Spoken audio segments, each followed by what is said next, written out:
What's that disgusting smell? Swamp roll-on! We interrupt Toad TV for an update on Bucky O'Hare and the Toad Wars. Inside sources today reveal that Toadborg and mercenary alligator are hot on the trail of the freedom fighters, Captain Bucky O'Hare. Battle stations! Cruiser the Berserker Baboon. This is for what you did to my brother! Blinky the android. I'll keep an eye on him. Warm-blooded wimp! Bucky O'Hare and the Toad Wars. New Bucky O'Hare action figures sold separately. And now back to Toad TV. Alright, let's kick this thing off. It's a variety stream today of bunny games all over the place, really. Let's check these audio levels. It looks a little high.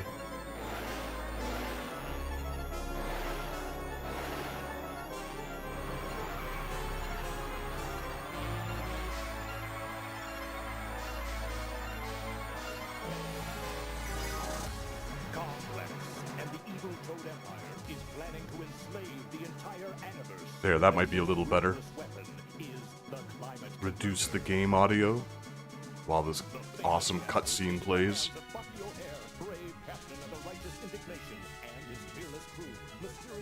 Like, I'm almost in the red right now. It's kind of crazy.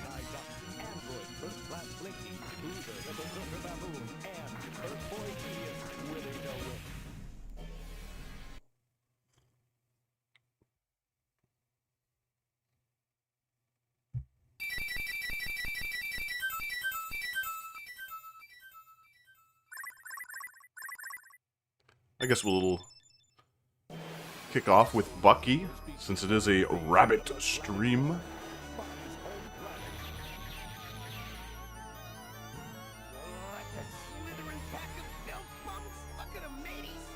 How can they do such a thing? The universe will be safe from those wart-brained toads. I don't have a lot of memories of this show. I remember getting a couple of the comics back in the day, and I think I had a couple of the action figures.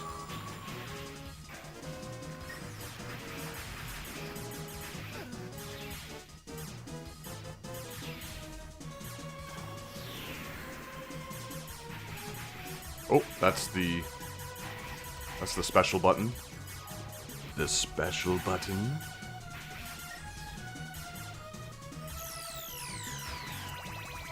There, those audio levels should be okay. I'm sorry it's in 30 frames. I'm actually working on figuring that out. Like, I can't really do 60 and stream from this PC, but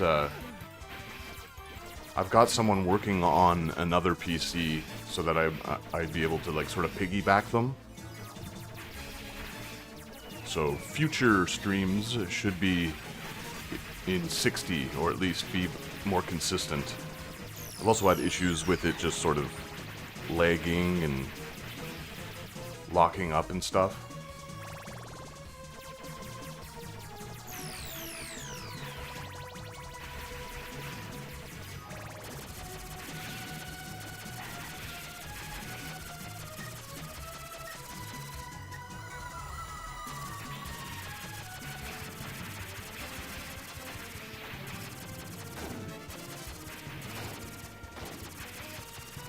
Yeah, so of these Konami licensed brawlers, this is one of my favorites. Again, I don't really care too much about the characters. I mean, I'm pretty sure it was like a 70s comic, right? And then it became a cartoon when the Ninja Turtles and stuff became popular. But this one was sort of a different type of brawler, because it's more of like sort of a shooter hybrid. There's a lot of variety, if I remember correctly. We'll probably get through it, because I'm just gonna basically go ham with the extra quarters. But yeah, this was kind of a big deal in the arcade. I remember really enjoying this. In later years, or more recent years, I've noticed a lot of people kind of trashing it, saying it's just like every other Konami, like The Simpsons and Ninja Turtles, but I don't really see it as that at all. The stages are nice and brief. You have full cutscenes with, I believe, the actual actors. Captain Bucko's fixing to fry your scales, Negator. Better talk. Oh! The furballs were taken to the planet Punk!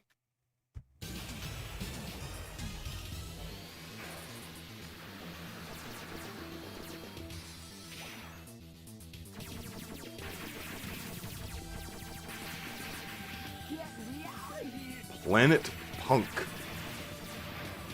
Yeah, like little things like this, like rescuing these Bucky O'Hare lookalikes. It's good stuff.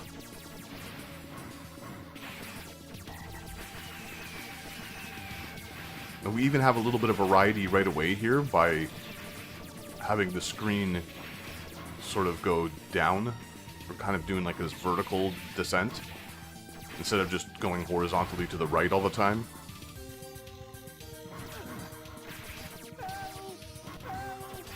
You have this like little bit of a floaty jump if you hold down the jump button. You can also jump kick, and when you get up close, you can do a melee attack, which is often a lot stronger. We gotta help the others too!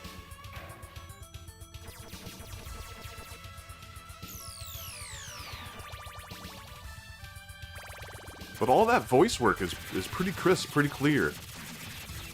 It'd be nice if you didn't have to hear help over and over, but... And for a game of this era, it's a little bit more forgiving. I say that as I need to continue, but it's not as... It doesn't spam like a million enemies at you at a time. There's a nice flow. Unfortunately, like, when you get hit, you take so much damage. I think I need to destroy these. Oh.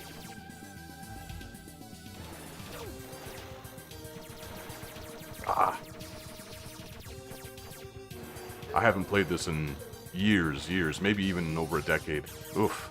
That took like, I don't know, like a fifth of my health bar.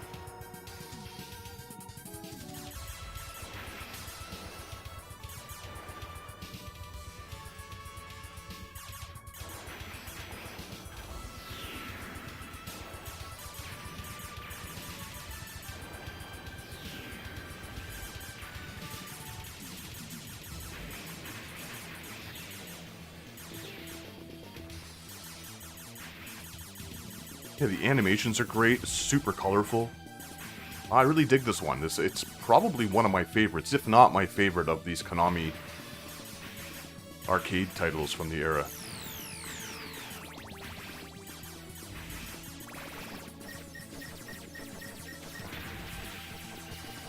I could do without the aim here stuff. It's the same with these types of games where you have like an arrow showing you where to go. It's like, where else am I going to go? Like Double Dragon. I think Double Dragon does the thumb up, which, I don't know. It kind of takes me out of the game a little bit. It's like, let me figure out where to shoot. It's not too challenging. The thing that's shooting at you, perhaps, is the thing I need to shoot at. Some really good scaling effects there. Like, this game looks great. There's a lot more variety here than Turtles in Time. I recently played through Turtles in Time, and yikes! It's like one of the only examples where the Super Nintendo like home console port is better, almost in every way, because the arcade version just dumps like thousands of enemies on you.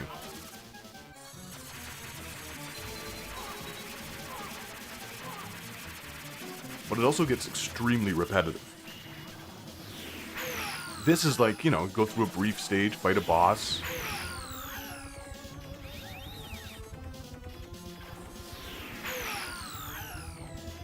Oh cool, that doesn't actually drain health.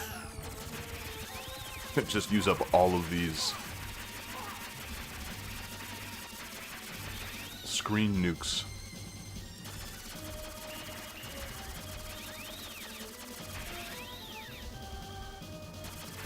I always dug the duck guy. I think I just really like duck characters in any cartoon. Like Daffy Duck is definitely my favorite. Donald is a little annoying. The high squeaking.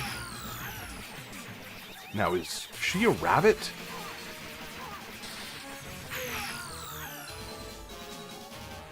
There we go.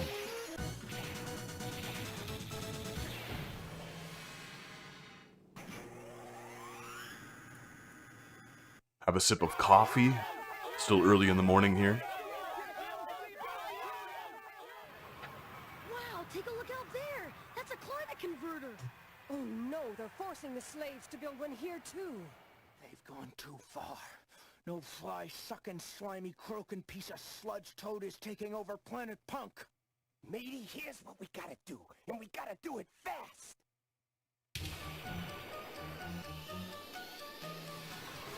Climate converter. I've had nothing but problems with coffee this morning. I don't know what my deal is. I got up. Before I took a shower, I poured, or tried to pour my first cup. And, I got the kettle, like, stuck on the spoon and almost knocked over my mug. Which I don't want to do because I'm using a mug my partner got me years ago from France. But I nearly knocked that over. And then my second cup here, I was just carrying it. And I don't know what happened, like muscle twitch or something. I spilled it all over myself, all over the floor. No luck with coffee today. So this is cool, right? Like third stage, we have a descent. This sort of shooter style thing. Just tons of variety, right? Like, this is great. So I don't understand the people who say that this is just another reskin of a Konami brawler. If anything, it's anything but that. Pow. Look at those animations on the turrets and stuff. That's great.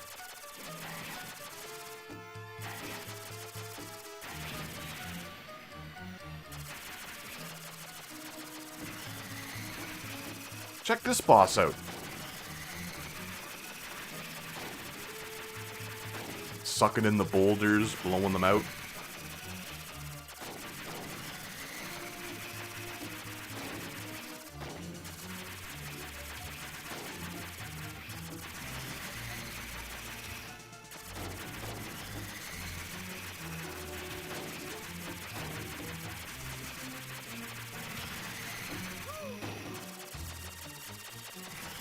Oh, there's a biggin.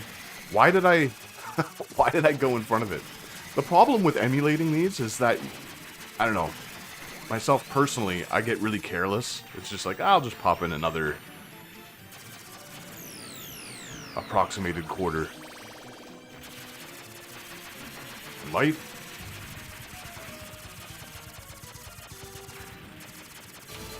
Hey, look, it's like, it's his corpse down at the bottom. Climate converter, leave it to me.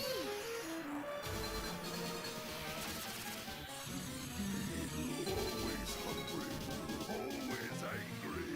Total Terror Toad, crush you badly.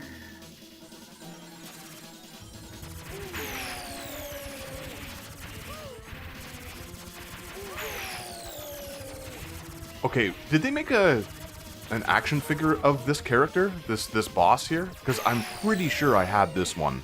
Or something that looked a lot like it.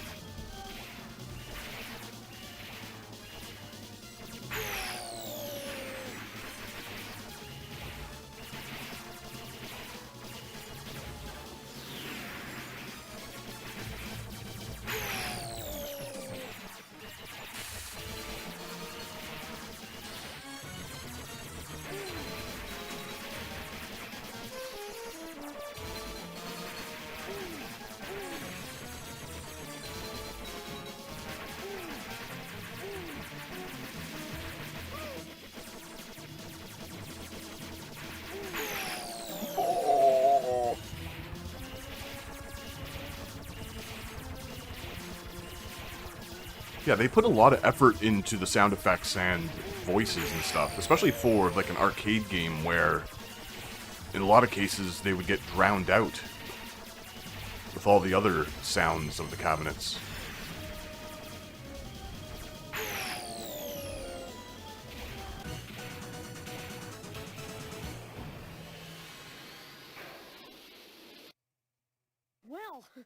managed to stop the climate converter.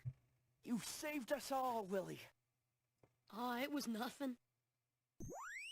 Bucky, I have a fix on the distress signal. Good work, Jenny. What have we got? I feel this signal coming from the asteroid belt.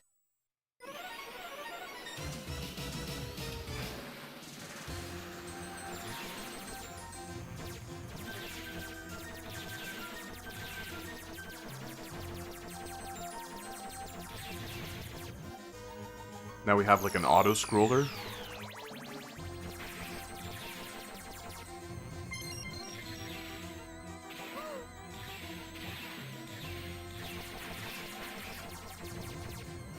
Really delivering on the variety. Because these types of games, they tend to get very, very repetitive. Just go down the line, pick the little robo dude. It's extremely useful in the NES version of Bucky O'Hare. Just a very challenging game. I recently played through it, and in a lot of ways, it's almost like a greatest hits package of a ton of different ideas present in classic 8-bit games. Like, there's like a Battletoads style, like, Snake level, a lot of Mega Man.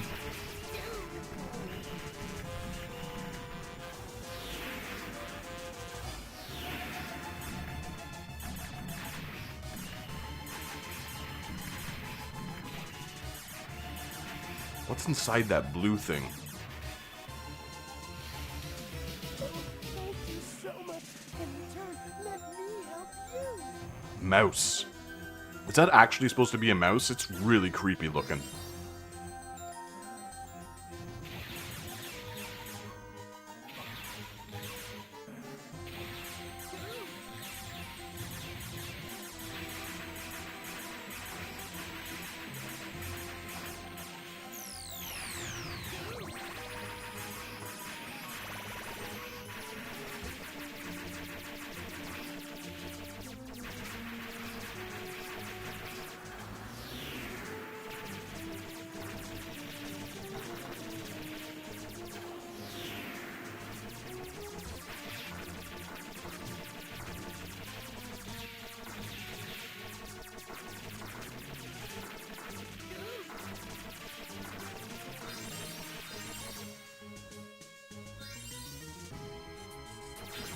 Okay, cool. It's like making platforms and...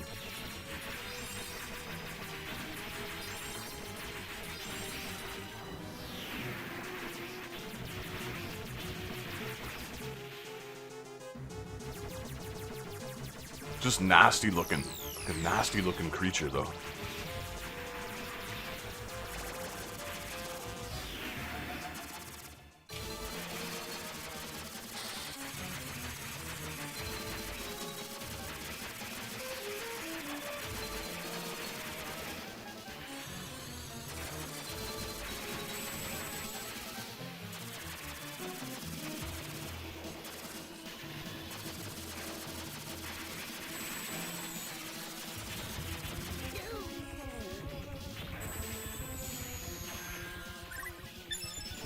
Like, these patterns for the bosses are super manageable. Like, if you, like... they sort of move slow enough that you can parse what to do. Like, I'm not playing it super well or anything, but... oh!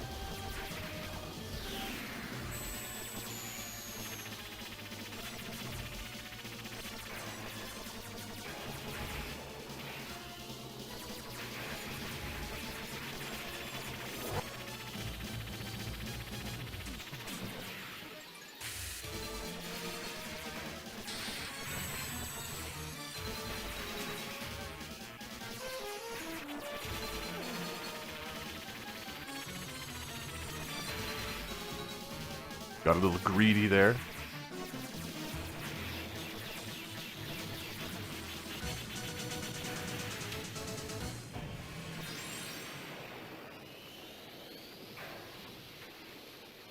Get out of here, you creepy thing. And save our tribes? Most humble android pleased to navigate, Captain O'Hare, but too late. What the Toads have done, I cannot bear to speak of it. Planet Rat must have been overthrown. No, it's not too late. Rodent, the old mouse, is still alive somewhere on the planet Rat.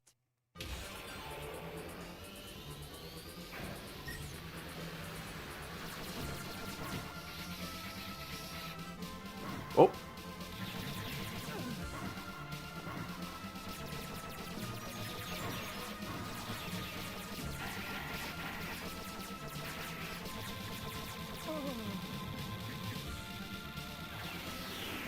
I'm taking some really, really dumb hits here. Hurry up! Yeah, stuff like that drives me crazy. I think it's just because I don't like to be told what to do.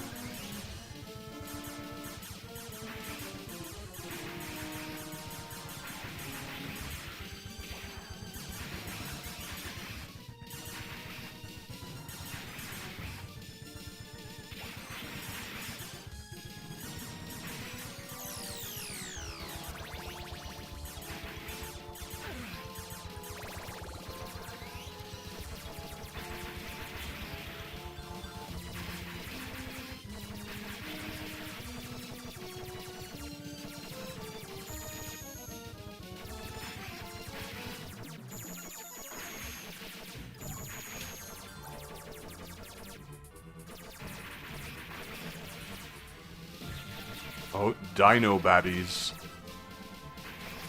Yeah, that melee attack is super strong. It feels really good.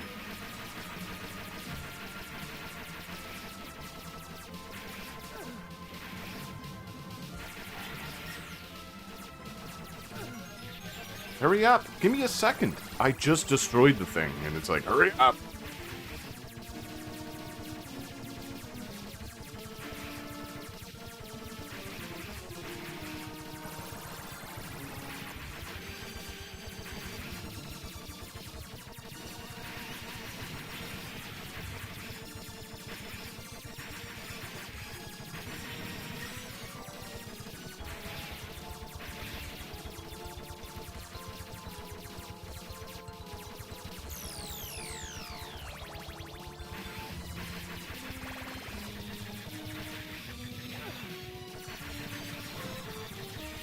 Woof.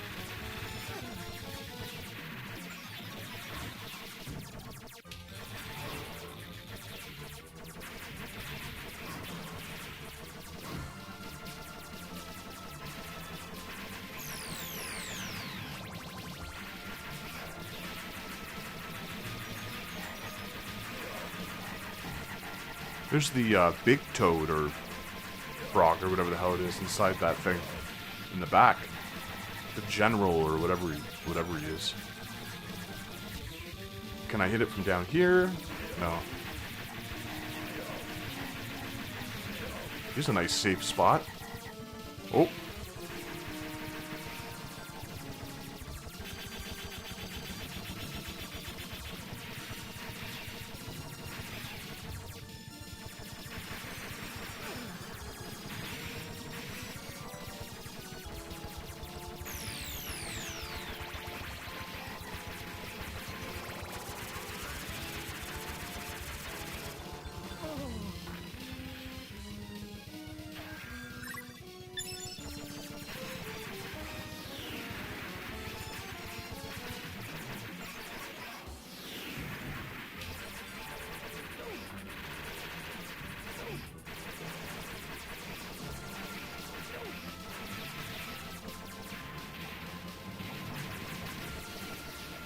That wasn't the end boss, huh?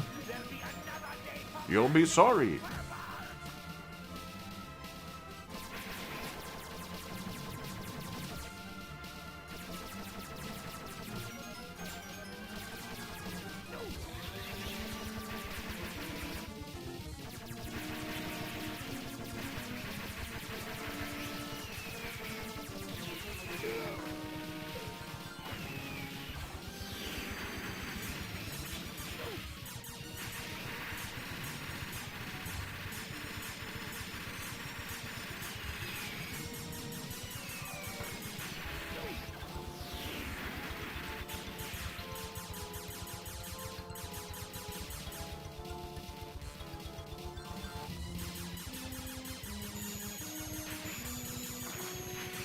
I dig the duck's biplane pilot, like old school pilot look with the cap and everything.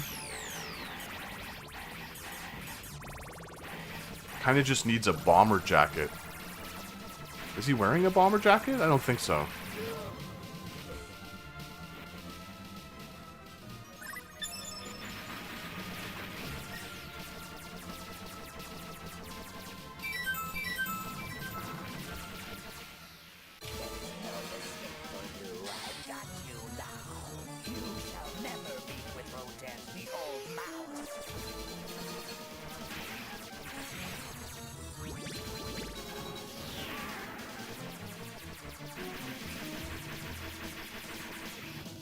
You can see is that the brain of the spider?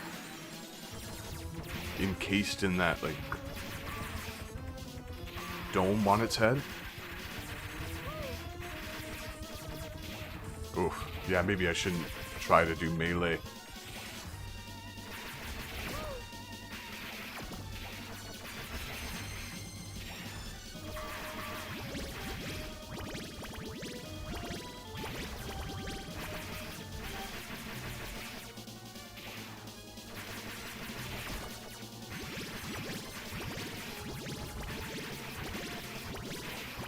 Look at this. This is really cool. You have the webs coming down.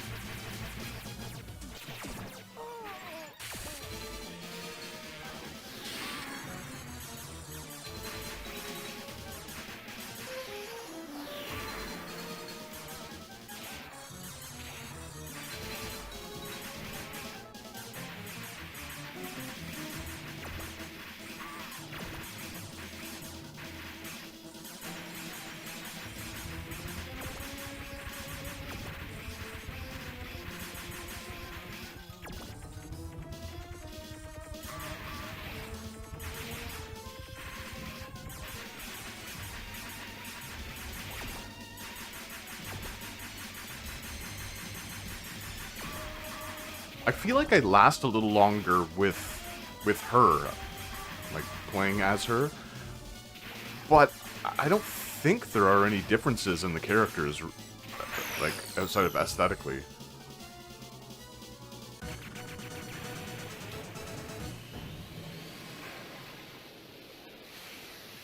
You are welcome. Oh, it's another creepy one. Bucky O'Hare, we are much obliged. You have saved our planet and our tribes. Yes, Rodent. Oh, this There one are has a many mustache planets out there too. that have been polluted. Nasty. There is only one way to restore the planets. Send back the planetary life force stored in the Toad Star to the surface of each. What's the planetary life force? Like the voice even. Banana oil. Them lousy toads just keep coming, Captain. What are we gonna do?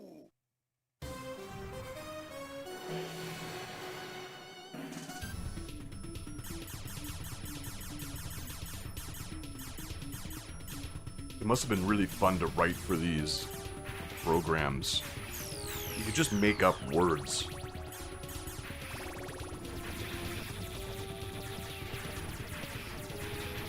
Here we go, like a full-on horizontal shooter. Badass. To bombard the enemies. What's that mean? What? What am I supposed to do with those?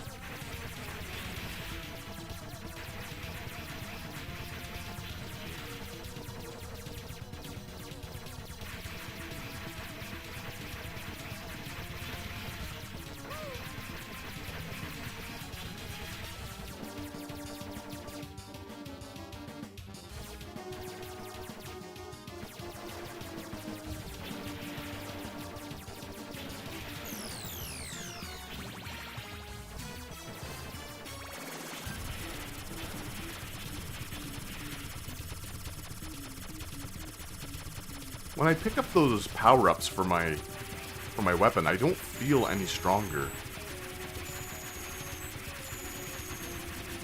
Like visually, there really isn't much of a distinction, is there? I'll have to take a look at it next time.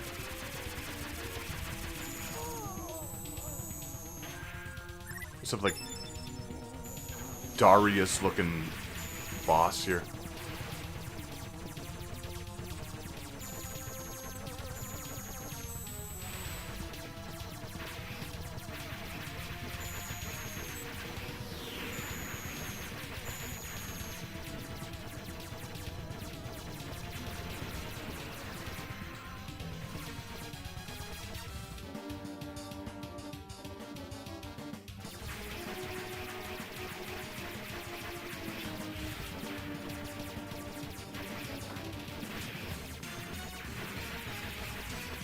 Try to hop on these things. I don't really know what I'm supposed to be doing.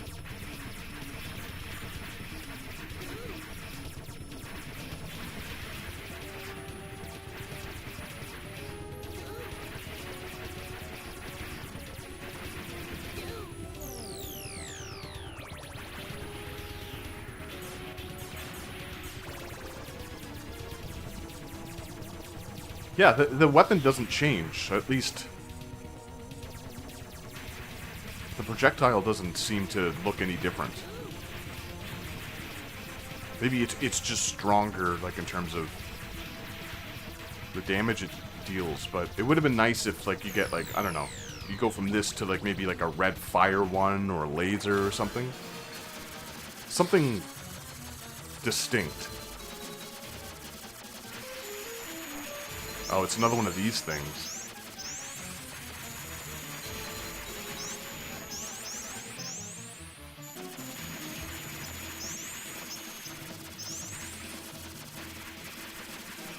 Some of these bosses are very Gunstar heroes.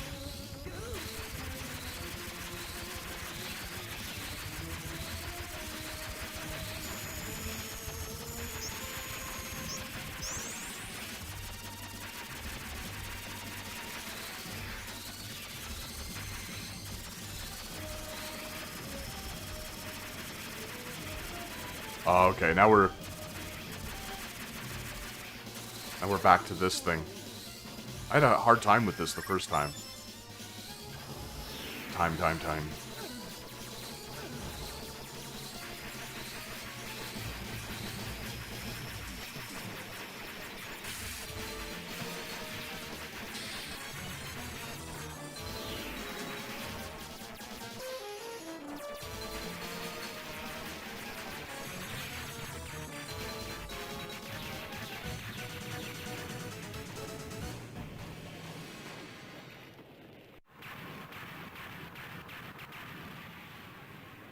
Mission accomplished!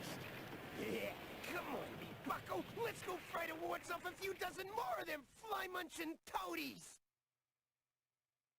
I'll atomize mammal mush and mangle their mammal bones! Damn. A little harsh, huh? Toadstar. Get it?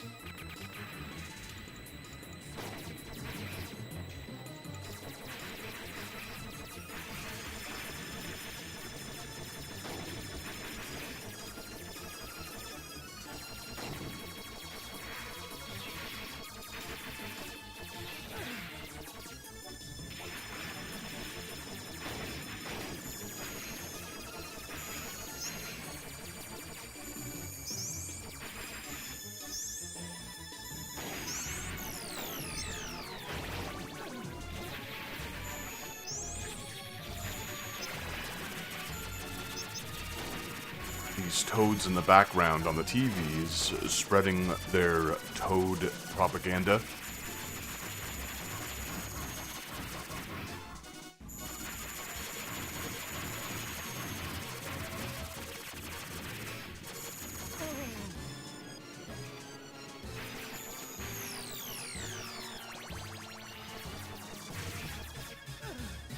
The hell?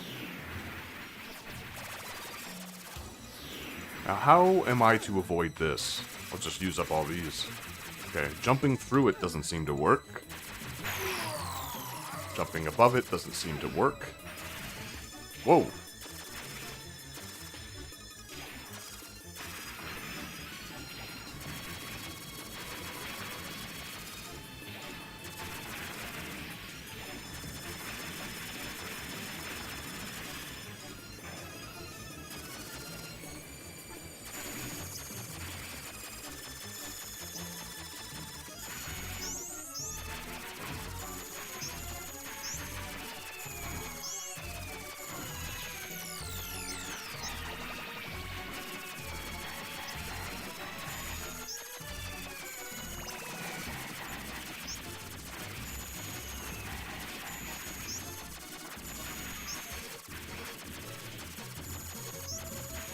Oh, okay, so I can destroy those turrets. Just takes quite a few hits. Oh.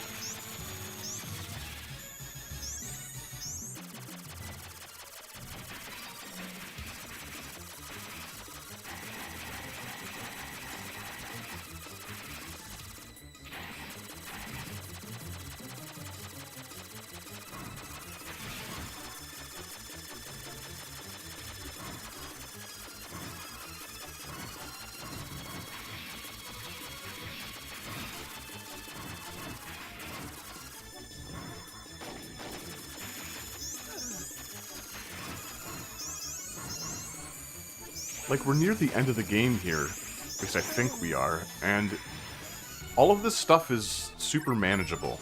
You know, I say as I just took another death, but if you learned the game properly, like, I could see people getting through this, like, 1CCing this game. Oh no, boss rush.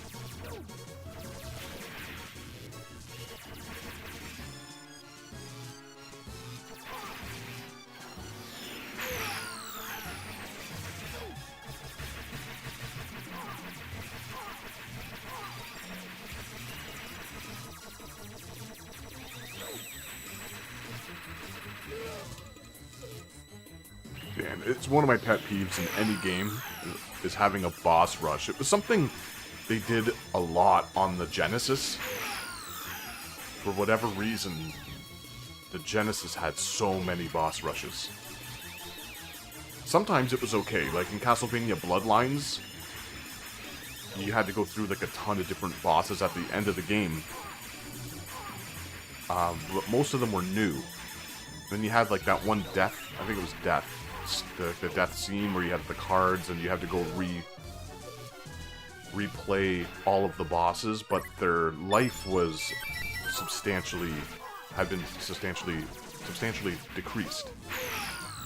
Still early, I'm fighting with my words here.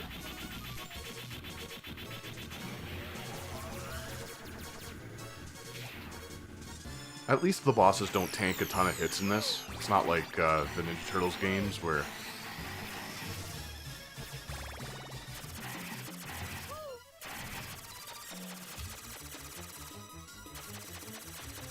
there's a giant arrow.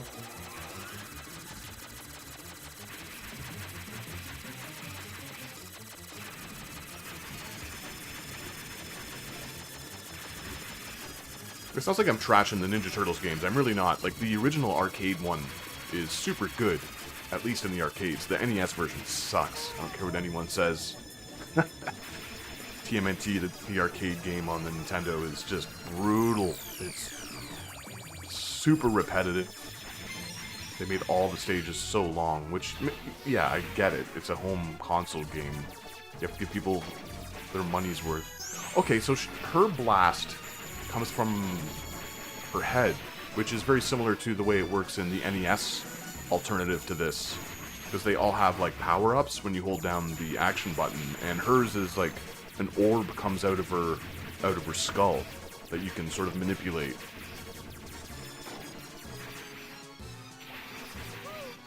Look at all these toads.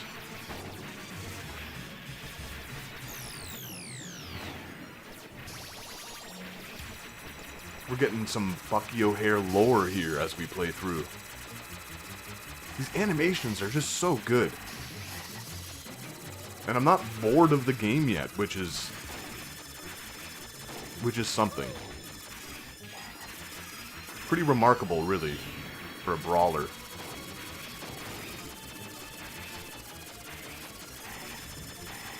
There's this, like, this is a terrific arcade game, but so is, The Punisher is also really good, because it, like, changes up the play style in The Punisher. You can use a gun, and the stages aren't too long. I did a review on that, so. Alright, is this the last boss? Air Marshal.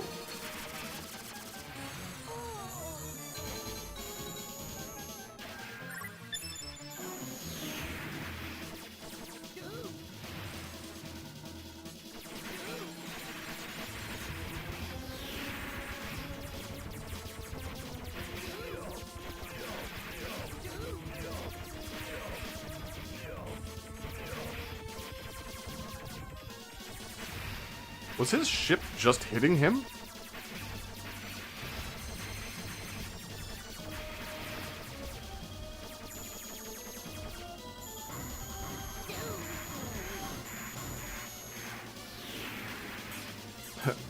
Goo!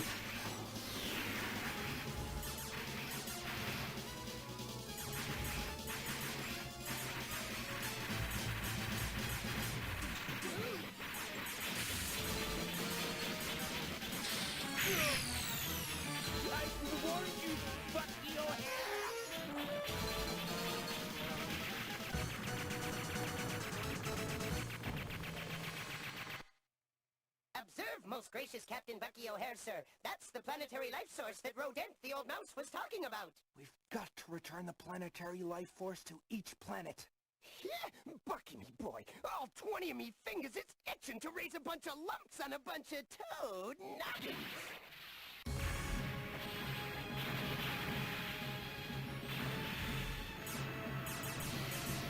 Air Marshal is a useless bungler. Time is not on our side.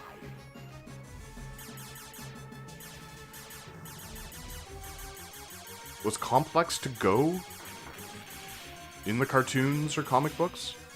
I would assume so, right?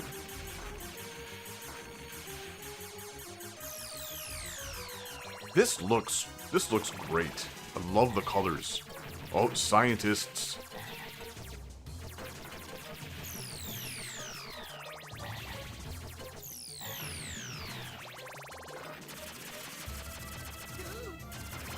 Okay, maybe my phaser or laser or blaster or whatever is getting larger. I don't know.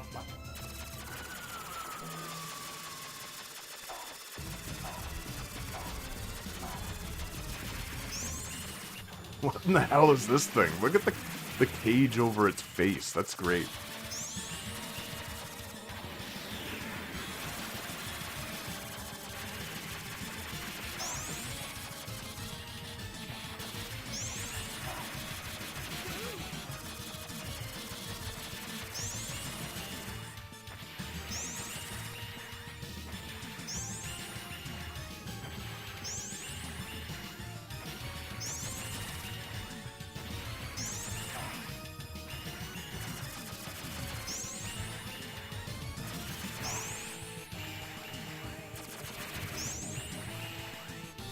I really like the sound this little roboid makes when it gets hit. Like, ew! Fantastic. Ew!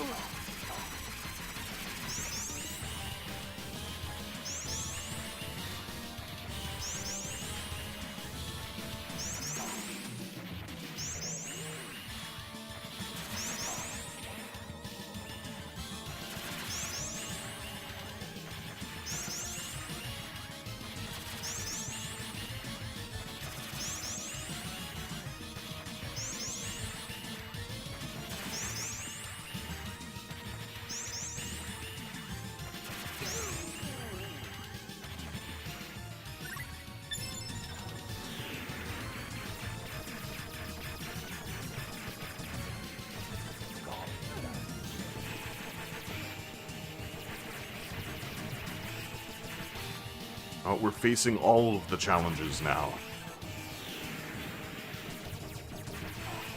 Fiery pepperoni pretzels.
it's pretty satisfying bouncing this thing back. But it doesn't happen every time I hit it. Maybe I have to hit the face? I don't know.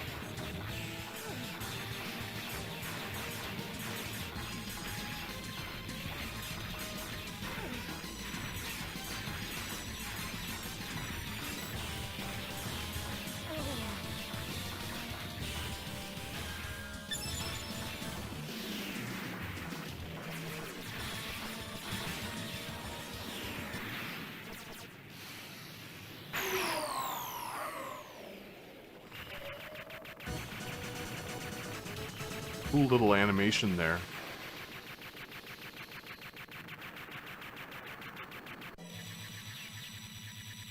What's next?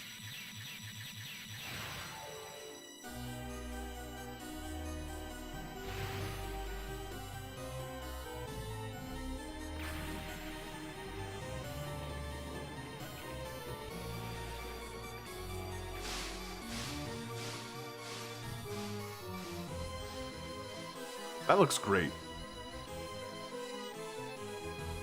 He is kind of wearing a bomber jacket, huh? The duck dude. And these creepy things, good God, get him off the screen.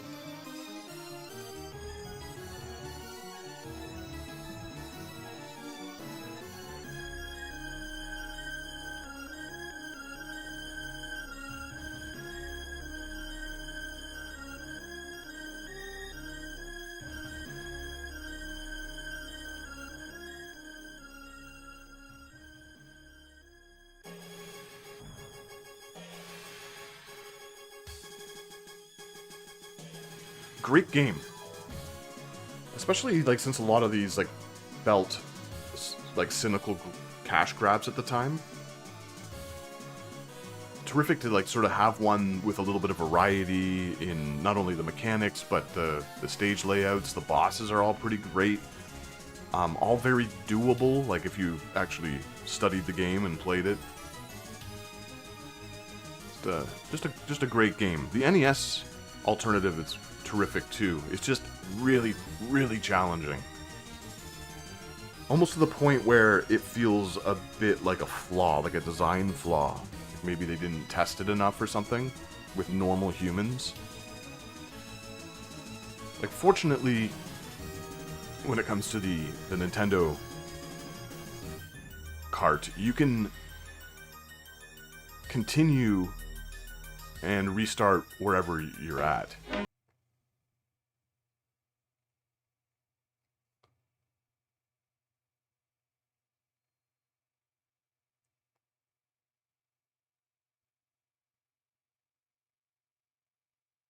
Astro Rappy. This is an interesting little one.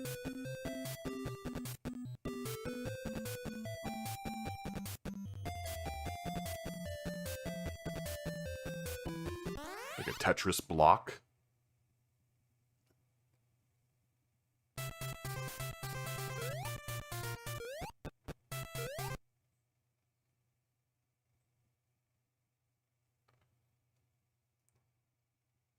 Whoops. Never give up.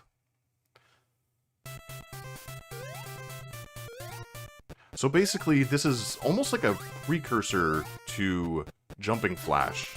You know, the PlayStation game where you bounce around on things and need to collect power-ups. These clocks, because what happens here is the stages loop. The toughest thing is... The toughest thing is sort of getting around the mechanics. Like, the longer you hold the button, the higher it jumps, like the rabbit jumps. Obviously, the skulls are no good. No bueno.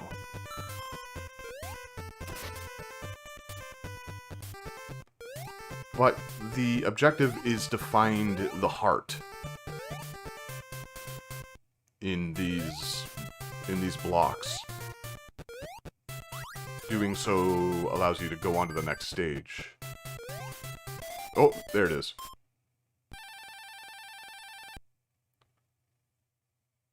Rabby got a power-up parts.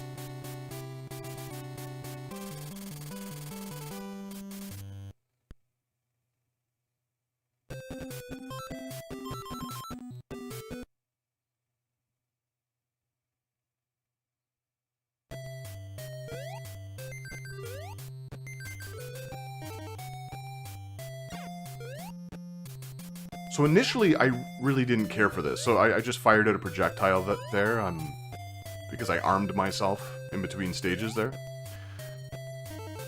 Yeah, so you just bounce on these bricks, and that's pretty much it. And the more it loops, the more you're going to want to hit those extra time bonuses.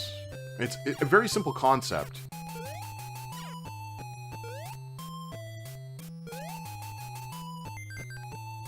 But it looks easy enough to play. But I really can't stress how awkward how awkward the jumping feels. You eventually get into a rhythm and are able to, manage it.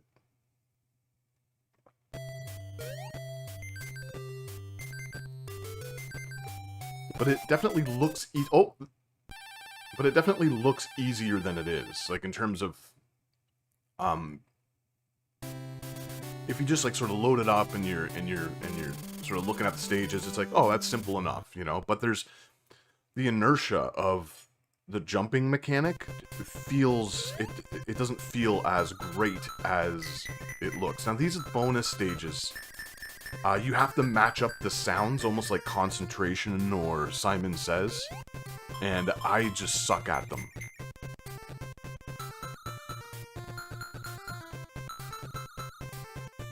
I just never feel like I have enough time.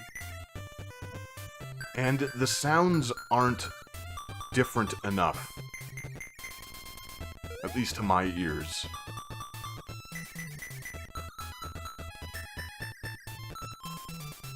Am I gonna get any of these? Yeah, there we go. There's one.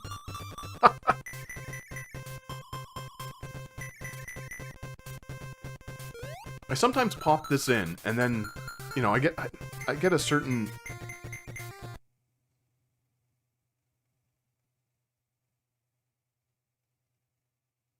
I get through a few stages, and then I just kind of get bored. Even though it's not a boring game, it's a great game. It's just... the amount of time I have to, like, sort of relearn the jumping and, like, just the feel of the game and get into that rhythm. That usually takes me, like, a few minutes, like 5 minutes or so, and then...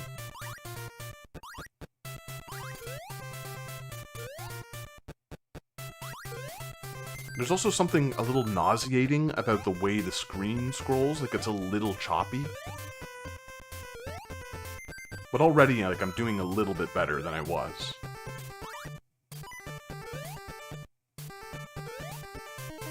These, like, moles, octopi.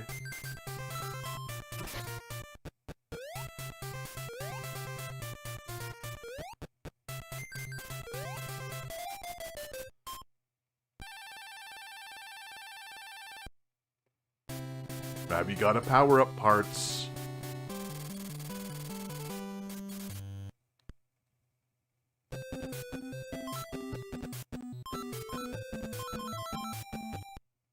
Might as well, right?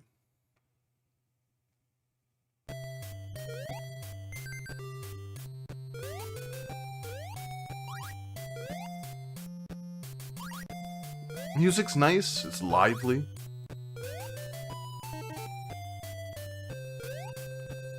It's also a Japanese exclusive, I believe. I think it only came out in Japan.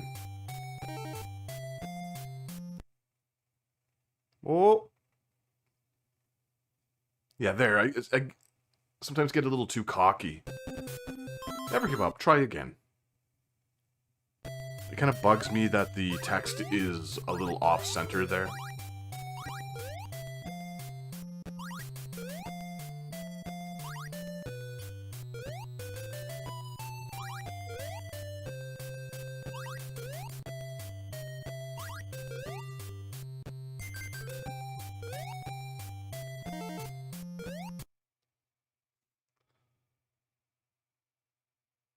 I thought I was able to jump over that, but I guess not. Death to Rabby.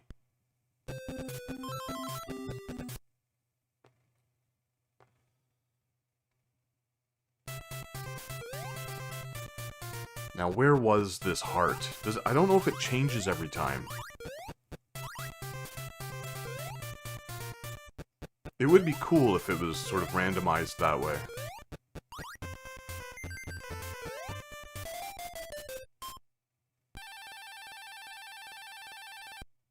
Okay, now we're just right back where we were.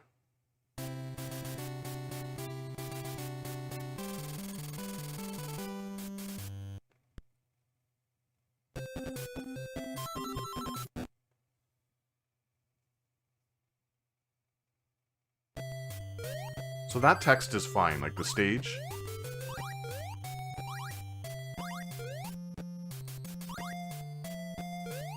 For whatever reason, I'm noticing I'm like lagging a little bit when I'm talking, even though it says no dropped frames. Like, that's a little weird.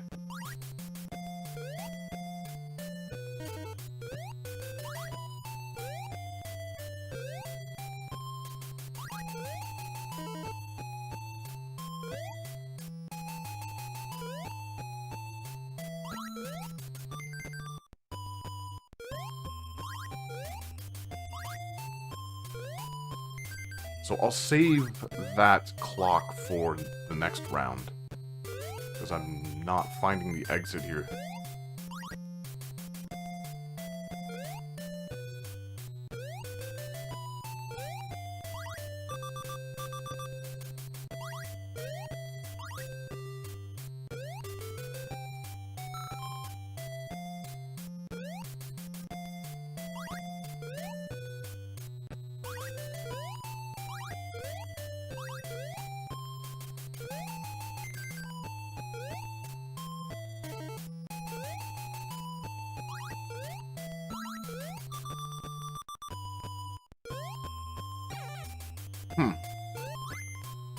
This one's a little trickier to find.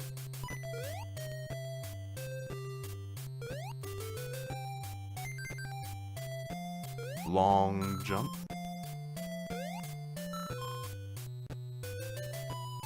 So it looks like I got 50 seconds from one of those.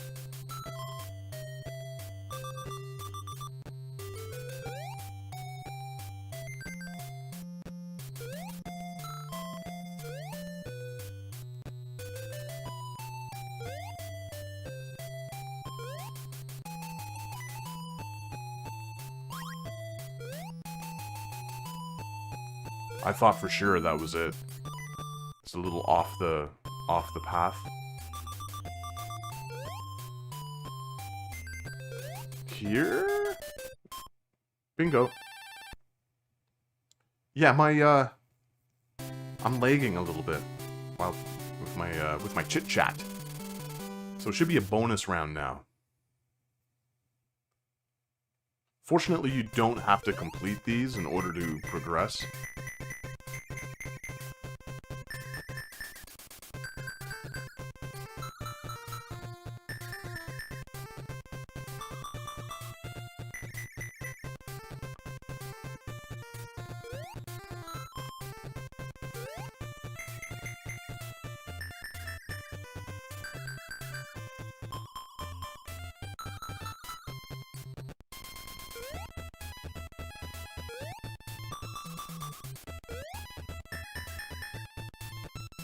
So I think you get like 30 seconds. I know the timer says more, but I think it's actually 30 seconds.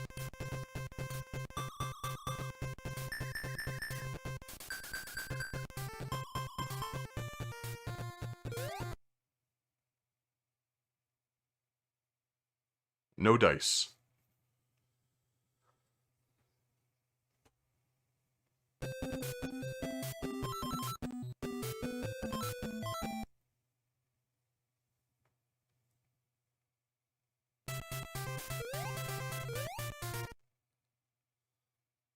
Into the swamps. That was a dumb death.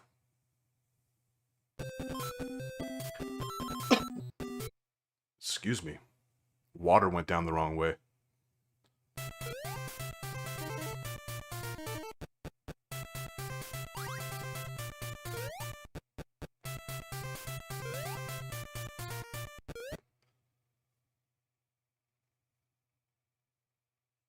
Woof.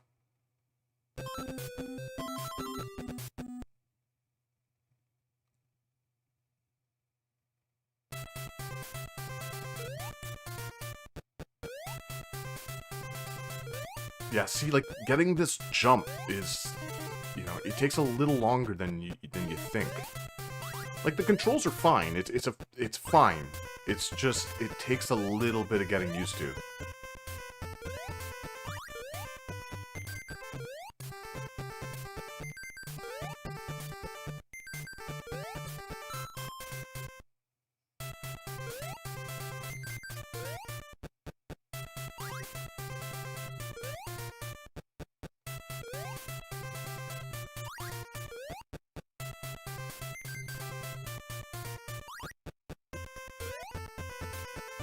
And, like, the choppiness, it does make me, like, a little, I wouldn't say nauseous, but it's just a little, it makes me feel a little uneasy when I'm jumping. It would be nicer if it was a little bit more fluid, I think.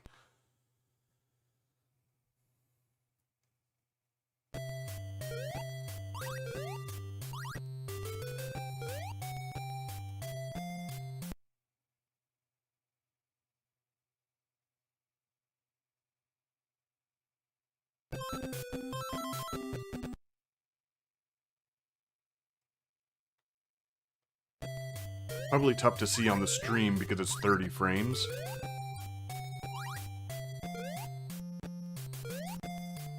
Again, that's something I'm working out right now, like kind of as we speak. I have a computer working elsewhere.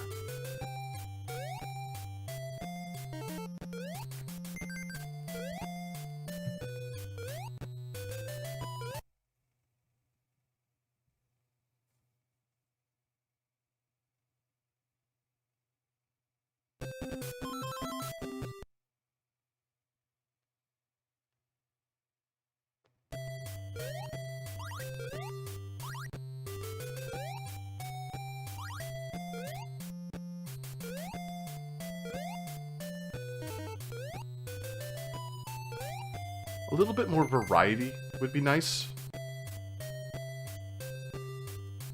I feel like one stage is like a new area, and then the next one is back to space.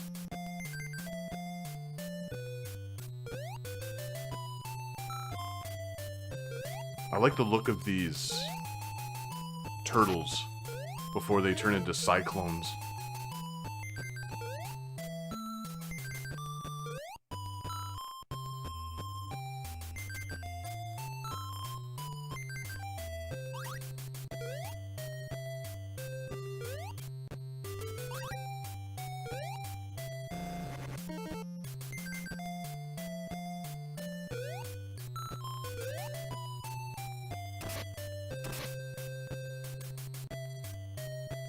Oh. Things are getting a little hairy. Literally. Pun intended.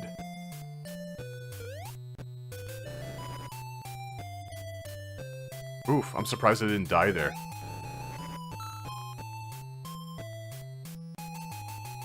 Again, I gotta look into why my voice is lagging over the... while I'm playing here. Oops! Astro Rabby. 日本全国津々浦々でこんなゲームを待っていた上も下への大騒ぎプレイステーションの一押しだ元祖飛びゲージャンピングフラッシュもうやったかむプレイステーション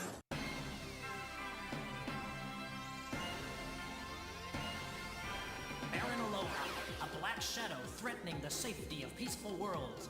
An evil scientist who frightens children and is bent on slavery. A giant robot has seized a peaceful world and carried it off. Aloha's evil plan is to turn it into a huge private retreat for himself. Universal City Hall, here to help the This is a really weird game. Do the job. Let's go, Robert. Jump and go. Jumping Flash.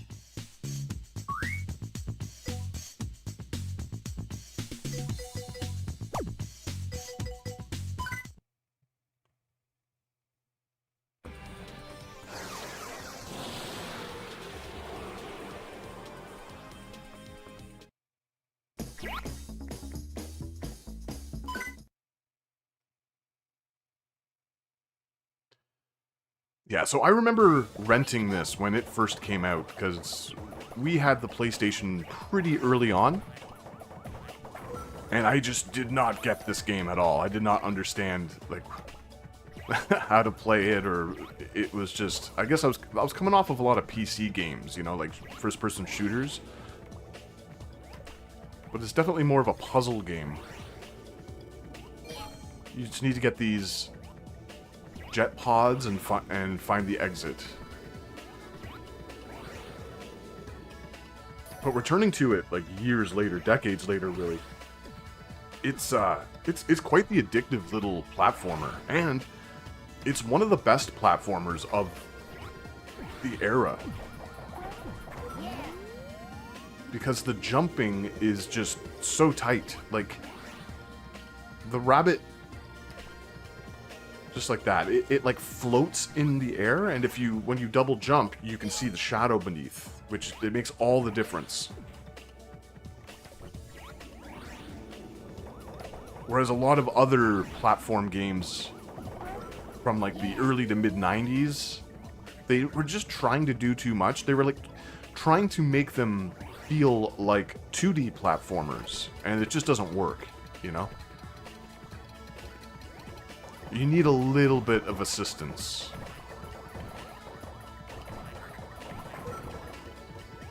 Free time.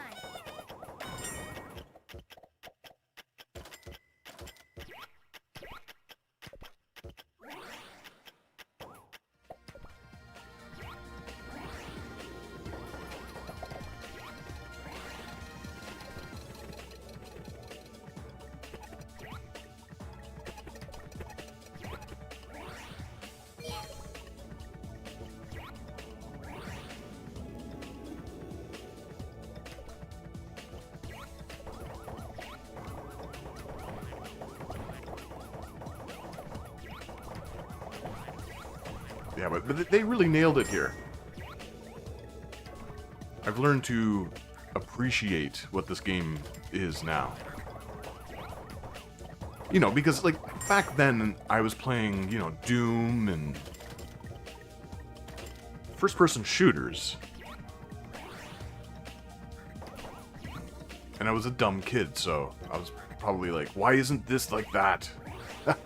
Plus, I just had a really hard time adapting to third-person, or not third-person, but like first-person anything on the PlayStation, like these early PlayStation games.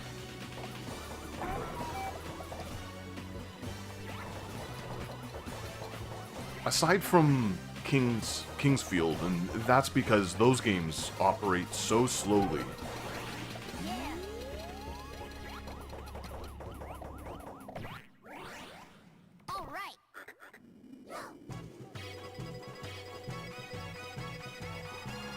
The design of this thing is so good.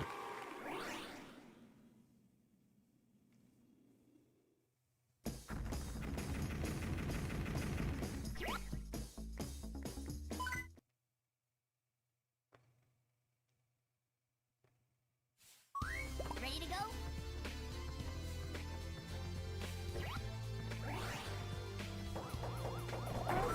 Yeah.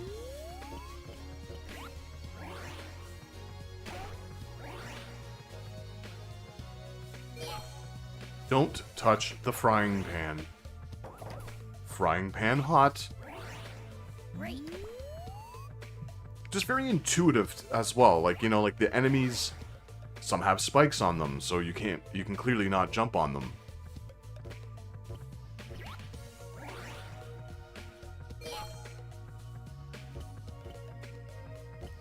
Just a very cool era, but like, I would say like these early like Saturn and PlayStation 1 games just really not typically that era just isn't my favorite.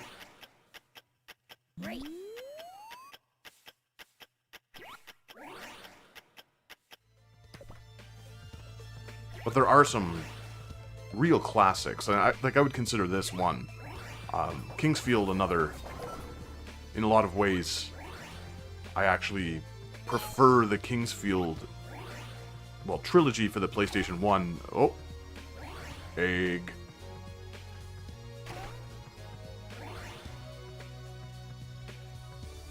In a lot of ways, I think they are better than... Well, I just prefer them more than the Dark Souls trilogy, and I'm just talking the Dark Souls trilogy. I actually really love Demon's Souls and Bloodborne.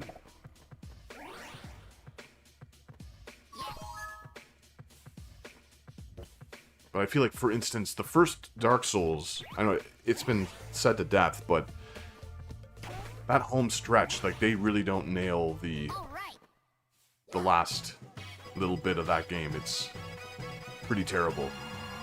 Dark Souls 2 gets better as it goes on, with the DLC being the best.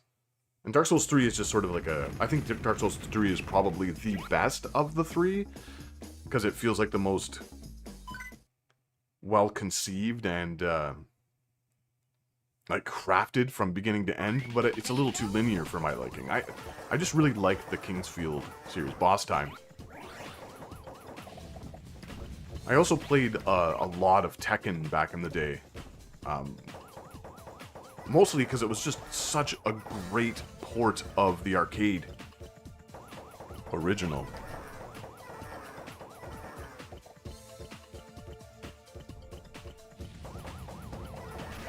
Played so much Tekken. Even when I wait, these look like Reese's peanut butter cups. But yeah, when I went away to college, they had Tekken 2 in the, like, sort of pub.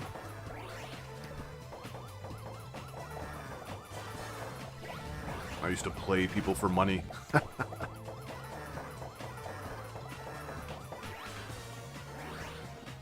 Yeah, like, the PlayStation has some great games. I just, I guess I'm just a little bit more selective.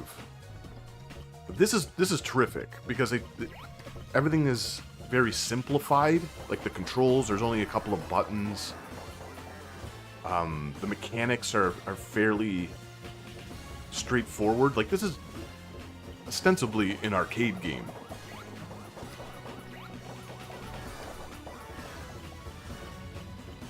And all the visuals are stripped down. They're not trying to do too much.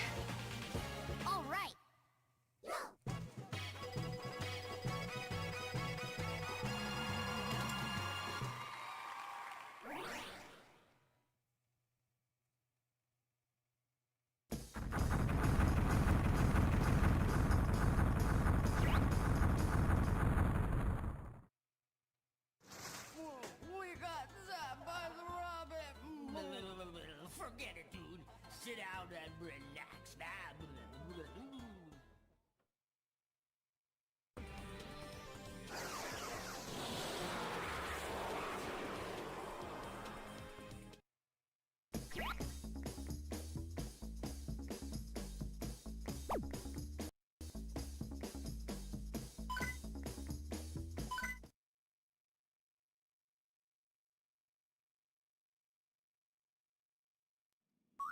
Ready to go?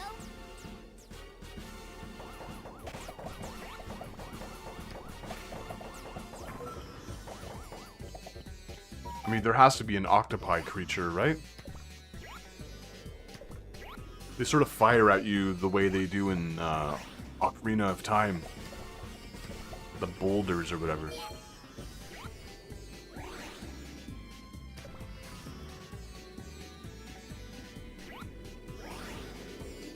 It can be tough to see where the jet pods are, just due to the limited distance of the PlayStation, just inherently. That's where I sort of run into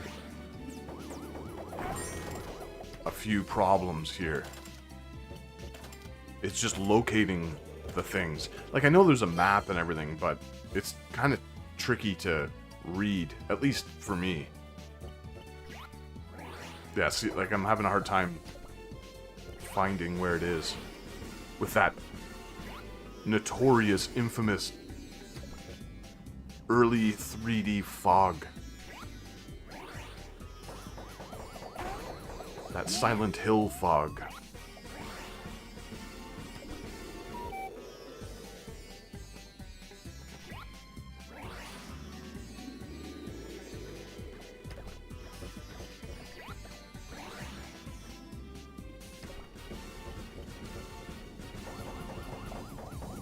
The dung beetle pushing that crap around.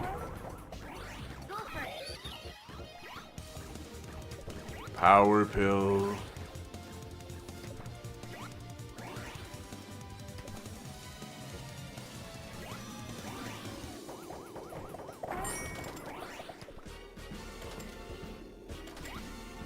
Very few things feel better than, like, jumping on these enemies' heads.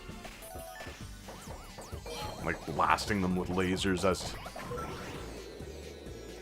our little robo-dude descends. So many robotic rabbits. We had Astro Rabby. But yeah, this feels like another Astro Rabby, but in like 3D and more colorful. Less question marks to bounce on.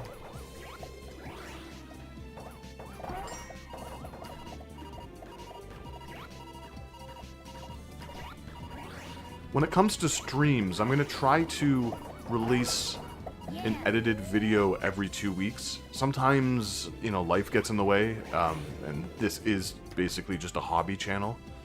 I don't make money doing it, so, like, but I'm going to try to release a video every 2 weeks. And in the weeks that I don't release a video, I'm going to try to stream.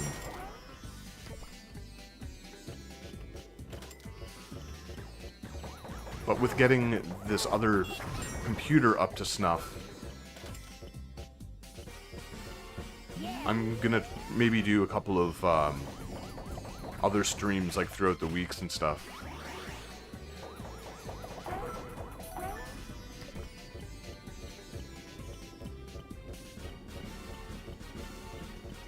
But with the goal of having at least one thing on, like, every Saturday to sort of drop. I know it's Sunday today, but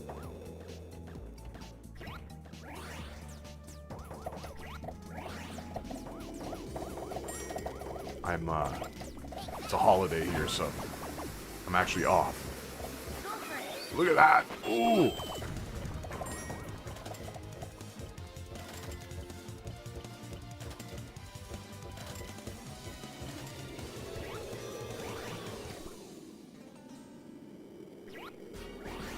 Yeah, like, the challenge really does lie in locating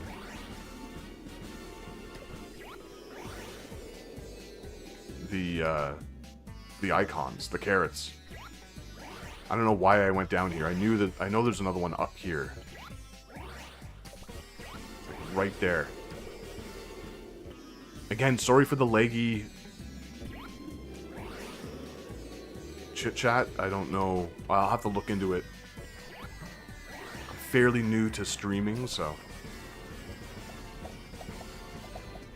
just an easy way to, like, kind of play some games and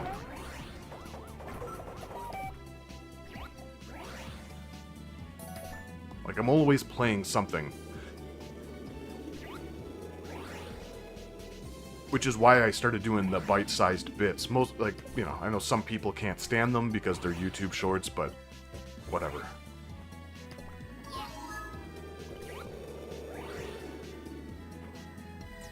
Just an easy way to talk about a few games without spending hours editing a crazy long video or anything, you know. Exit. If I'm not mistaken, the next stage is like a cavern, and it's more of like a traditional. There's a lot less like vertical movement. I could be wrong. It could be the next world.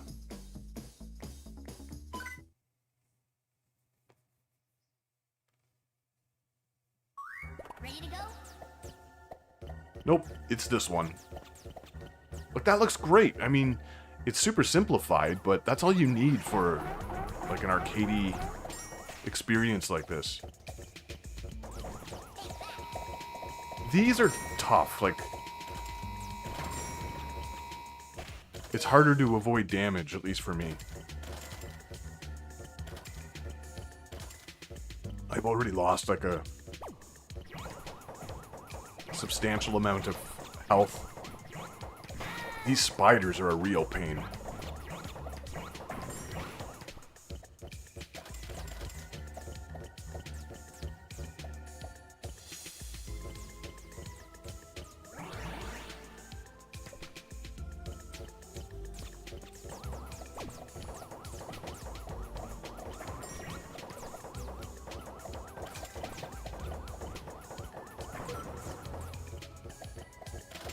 It would be nice if the triggers allowed, like a nice, comfortable strafe. Like you can kind of strafe, but it's a little jerky. Get your poo out of here.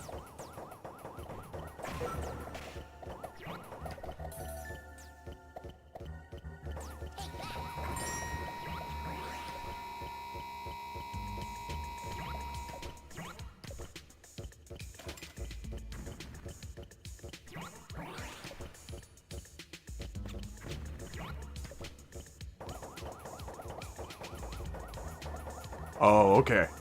I see. The conveyor's going the opposite way over on this other side. Duh. Ready to go?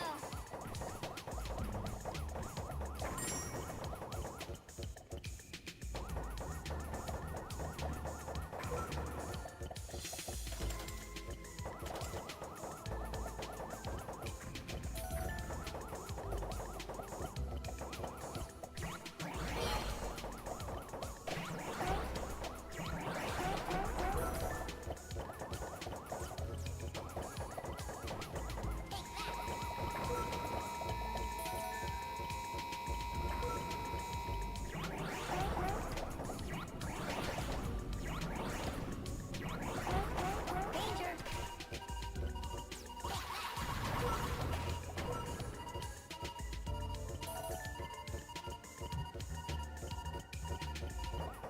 Great tune.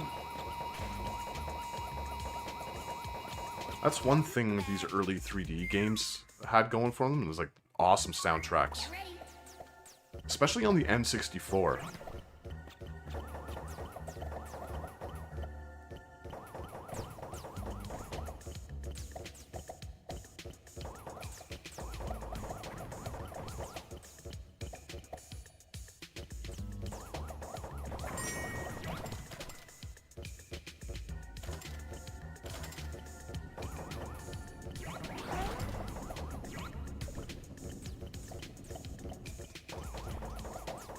So like that super slick bass line.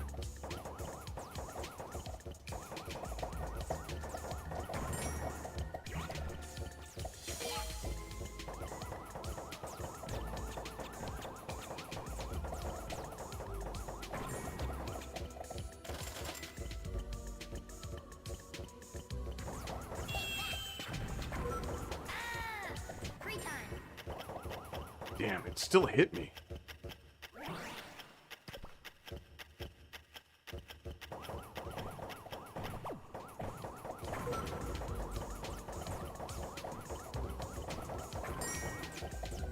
Yeah!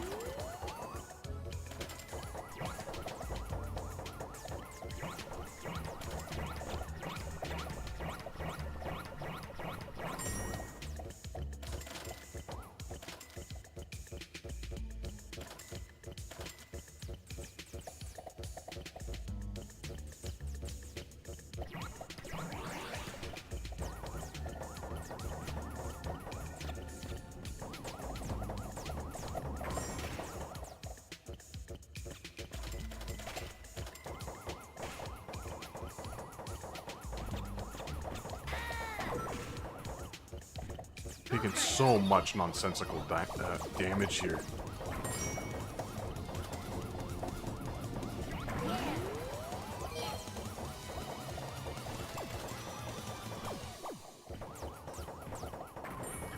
Like, I love the sound effects. They're so, like, crisp and clean. They're very, very arcadey. The sound of the cash and stuff, and, like, the little chimes. Just such a nice sound.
Just get in and get out. Almost dead. Just run!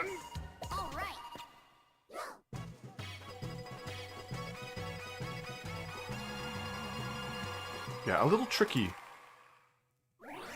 It's tough to avoid damage, and it's not always easy to tell when the where the projectiles are.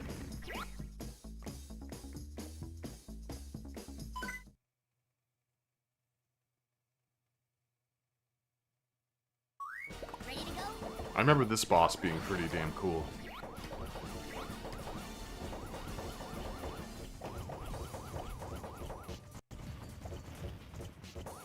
Scorpioid!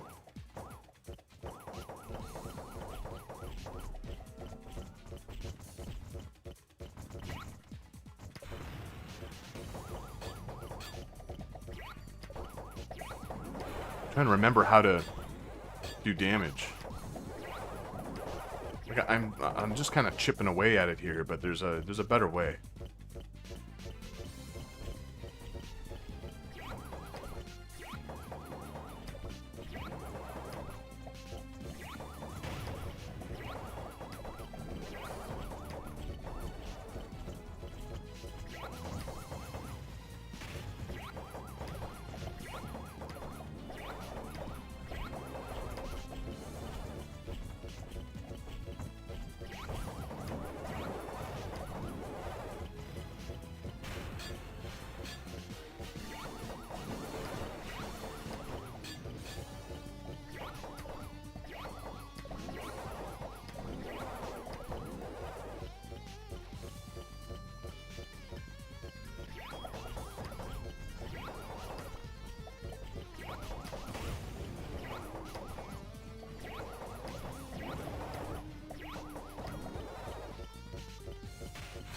It's kind of cool that this tune is a sort of more intense remix of the previous stage's theme.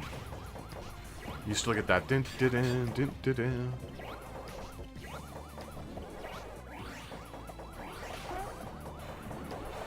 Oh, okay.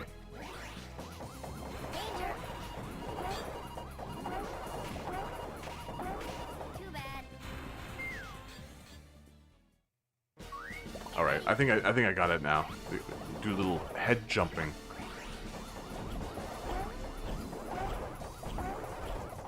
Oh yeah.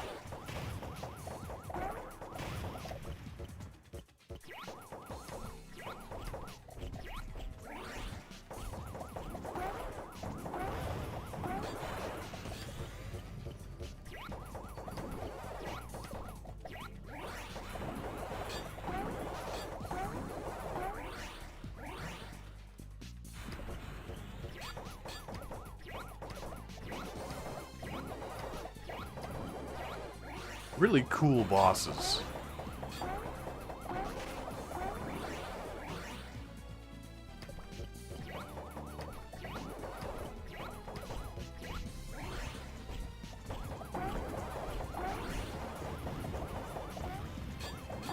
There's like a sweet spot where it's projectiles miss.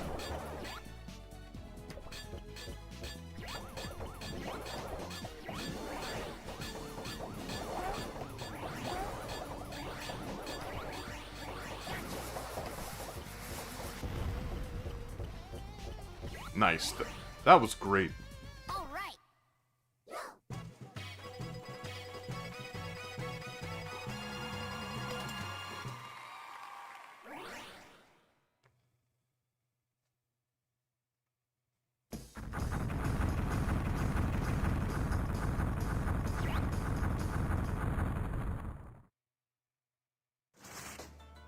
Oh no, I'm done for. These cutscenes, man. Wow. He's too tough. Goofy.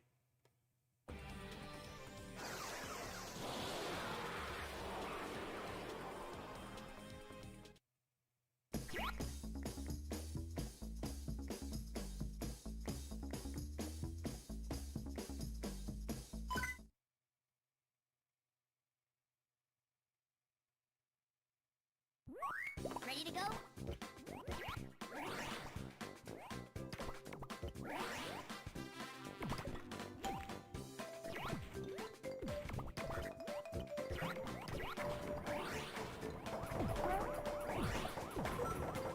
Yeah.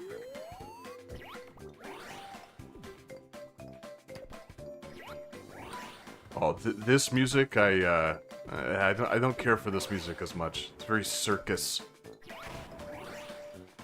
I've never really enjoyed, like, the whole circus music thing in any game. Like Mega Man 8? Clown Man? Clown Man, I think. Jeez.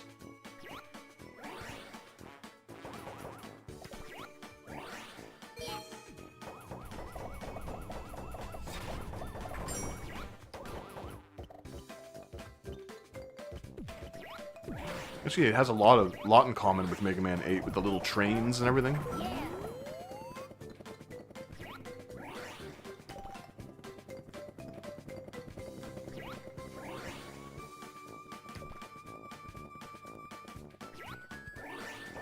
Okay, where do I go? It's a bit bare necessities, huh? The bare necessities. Oh, be careful. YouTube are real pricks about music.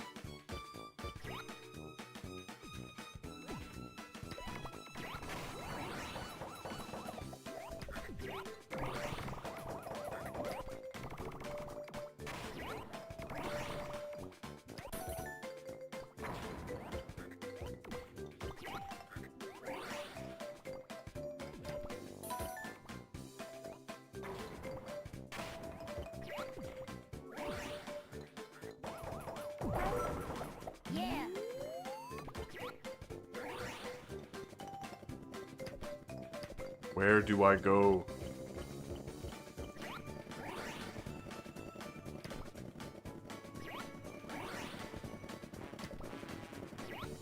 Okay, so they do show up as, like, bright red markers on the map. I guess I'm just a bonehead.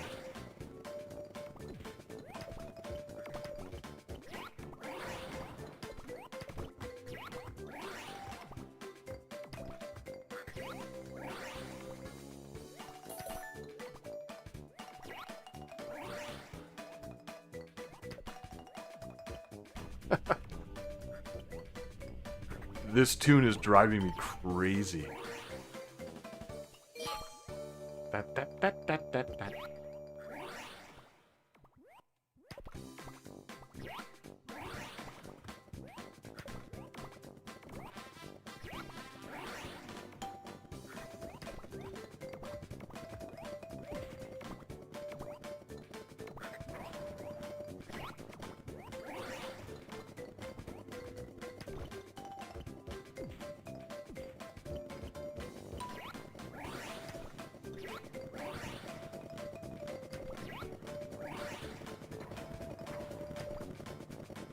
How do we get up there?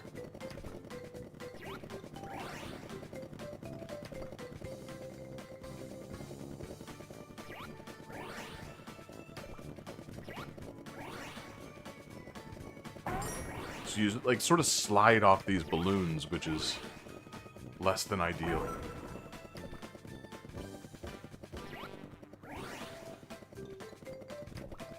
Everything's falling off the balloons. My carrot.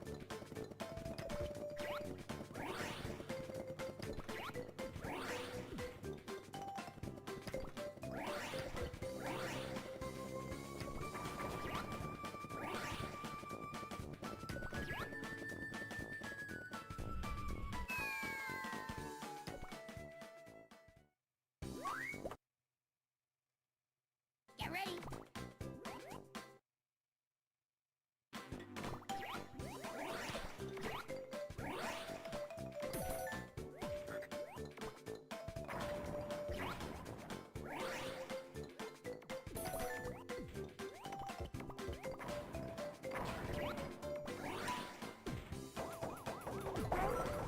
Yeah.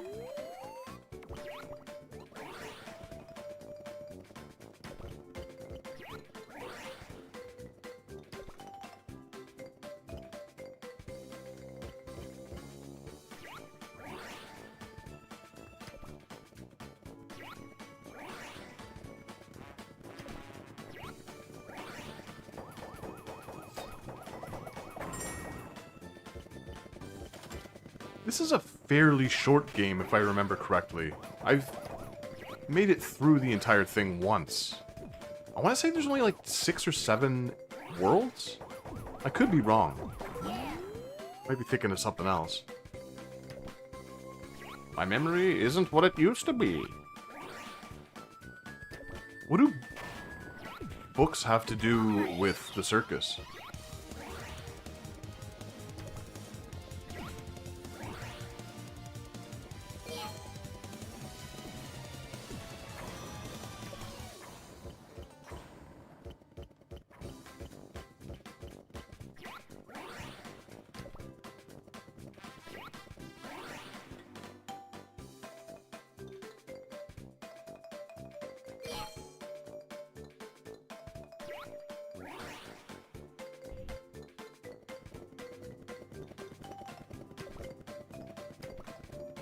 I guess maybe this isn't really a circus level, it's just the circus music.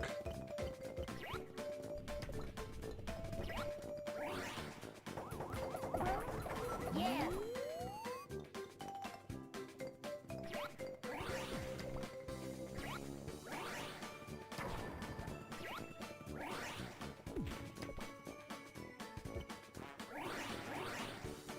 Maybe it's like a fairy tale stage, you know, you have a castle, books.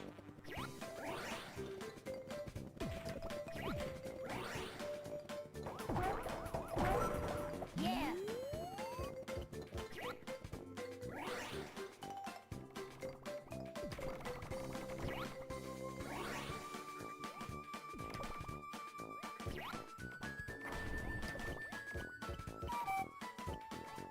You also have like chess pieces.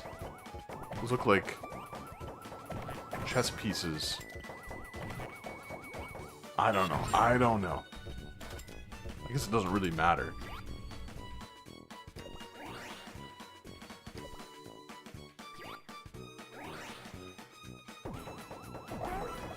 Yeah.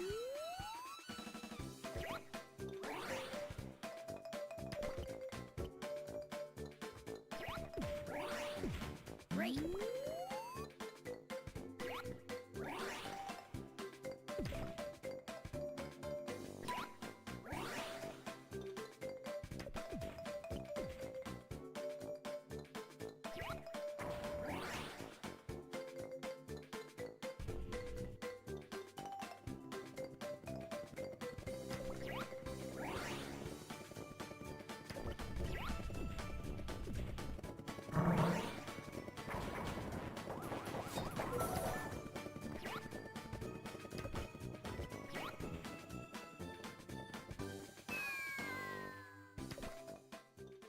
Oh my god.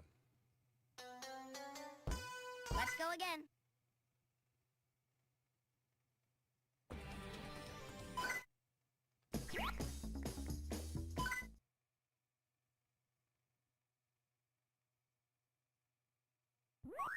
Ready to go?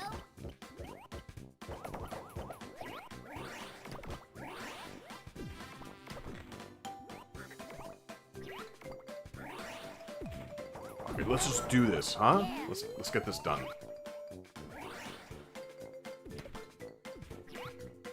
He's like bubbly. All the enemies look so... They all look like balloons a little bit.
I'm just sort of getting lost in the air physics here.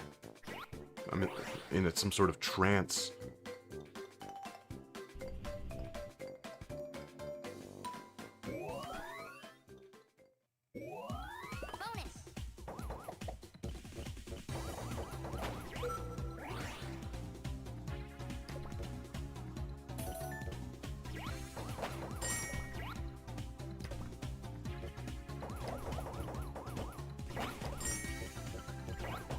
Is that like binary code and stuff on the bottom?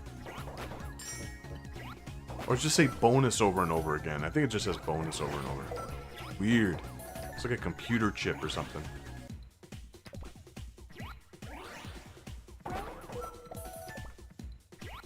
Speaking of chips, I had some Doritos the other day for the first time in a while.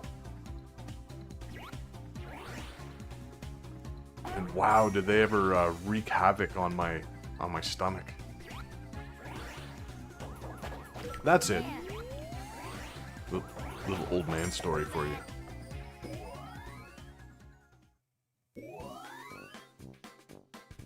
Like, I woke up in the middle of the night and I was like, oh, jeez. That's some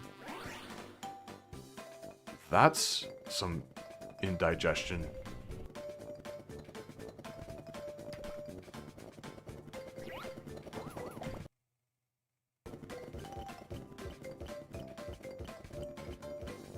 And they weren't even like spicy Doritos or anything.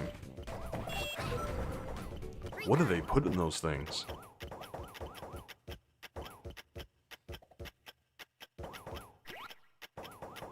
I guess the answer really is I just need to eat more Doritos and get my body used to them again.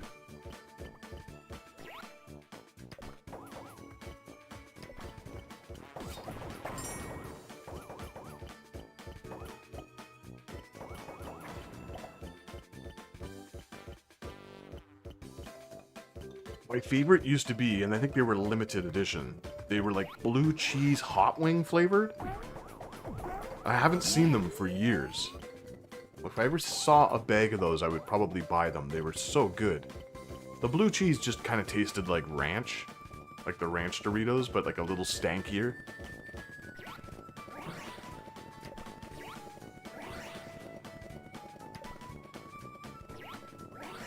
But not bad at all. The flavors of Doritos always just taste basically the same. Either have like a cheese flavor or something that's like ranch adjacent.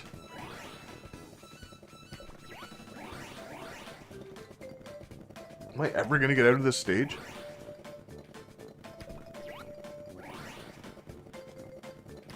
I think overall, like, Pringles do a really good job of, like, mastering their flavor profiles. Like, there's a... I don't know if it's a limited one or what it is, but there's like a Pringles that is a Mexican street corn flavor. Yeah. Wow. Incredible. There's like that nice like pop of lime. It tastes like Mexican street corn. So I grabbed those a while ago. I grabbed those and I think it was a carnitas flavor. And the street corn ones just they were the ones. They were so good.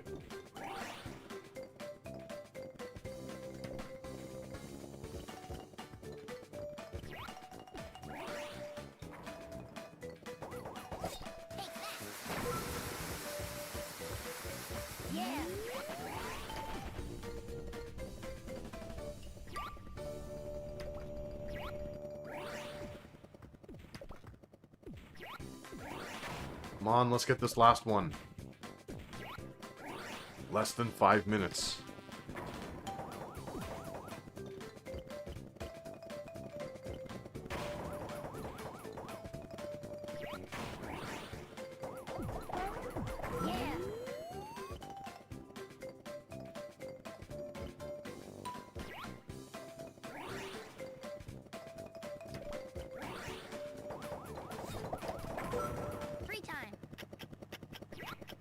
I think this tune is like lulling me into some sort of weird slumber where I'm not even focusing anymore. Just sort of zoned out.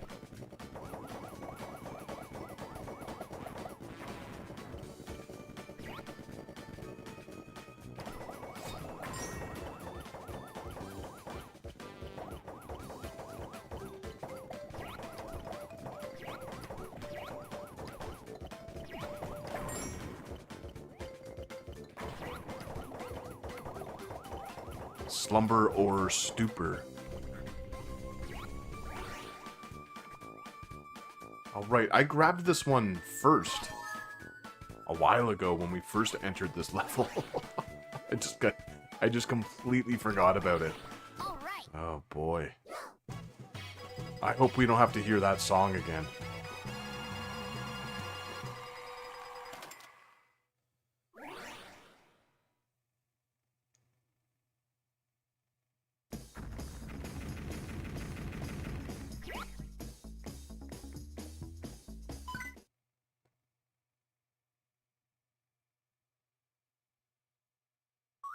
Ready to go? Yeah.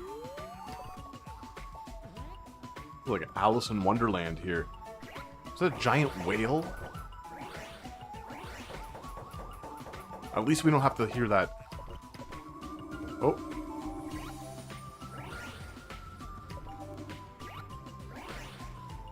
At least we don't have to hear that same tune, but this is equally as silly. Look at this!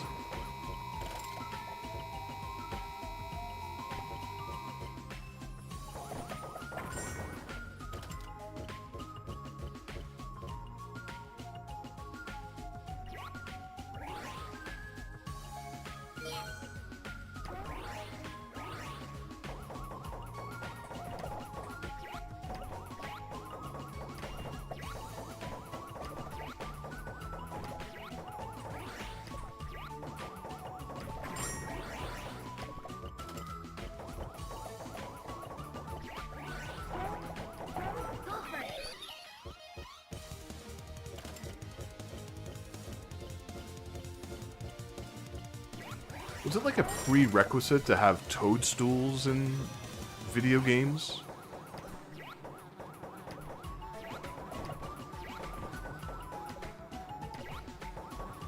I suppose they are colorful.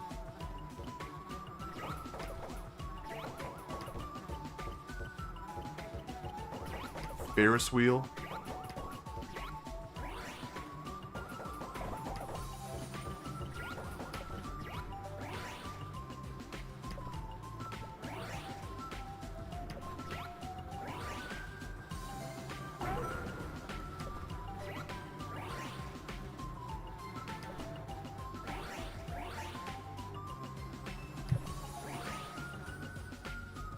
Maybe they're so predominant in these sort of simplified early era titles just because, like, there's something you can draw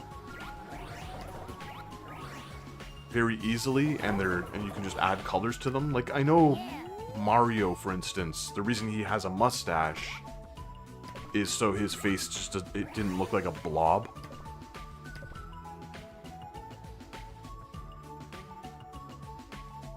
So maybe that's the same sort of thing as, like, a mushroom. Easy to draw, and you can, like, just put dots on it to give it a little bit more color, allow it to pop on screen. Sky Park. I am digging these. These, like, roller coasters. Woo!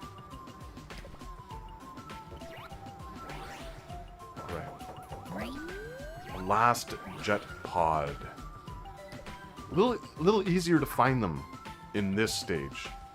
So it looks like that one is, like, on one of those conveyor belt things. Whales, sure, why not? Just throw them in.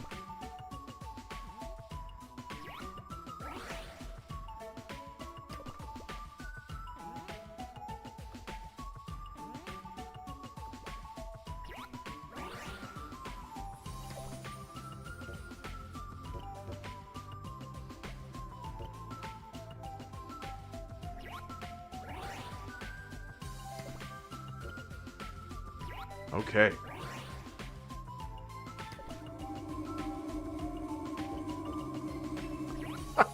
This is ridiculous.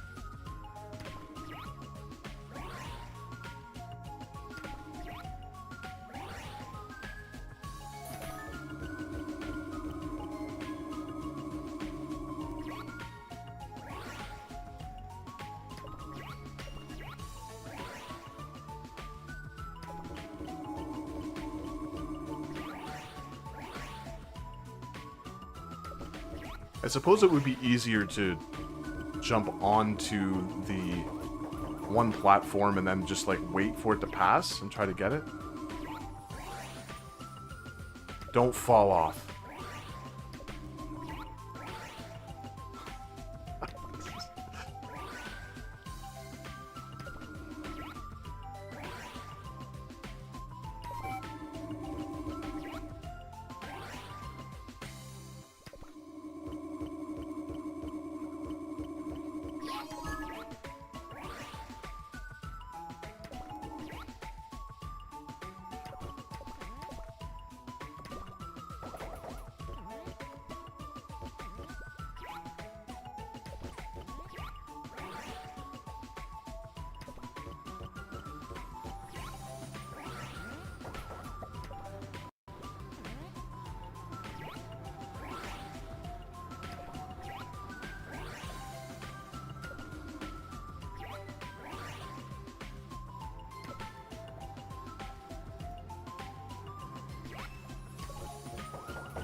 Oh, right. This is like the genie dude.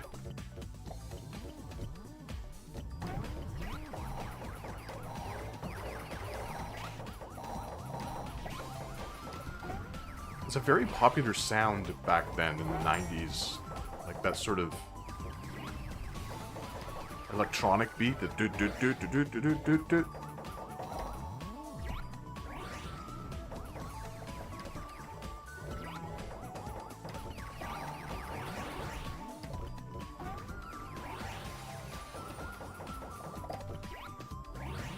Again, this tune is like sort of like a remix of the previous one, only more intense. Just like camping.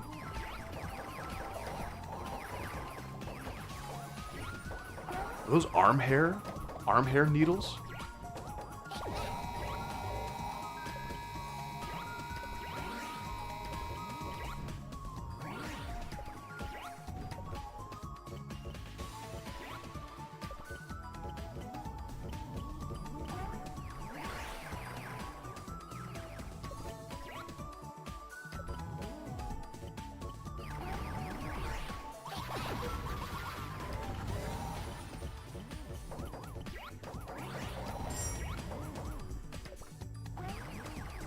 I keep double jumping when I really should just be like, just doing a standard jump.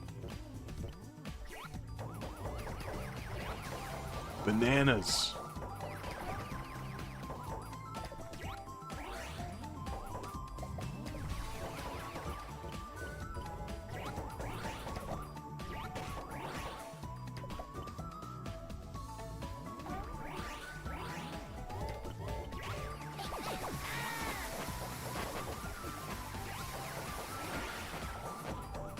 Alright, we have no more secondary fire attacks.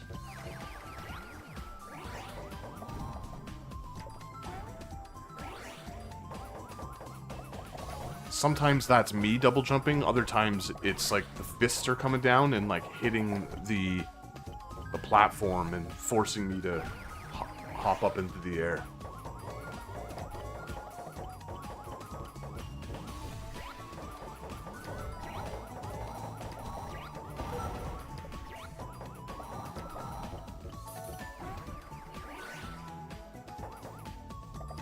I thought that said ramen candle the first few times. It's a Roman candle, obviously, but a ramen candle sounds pretty nice.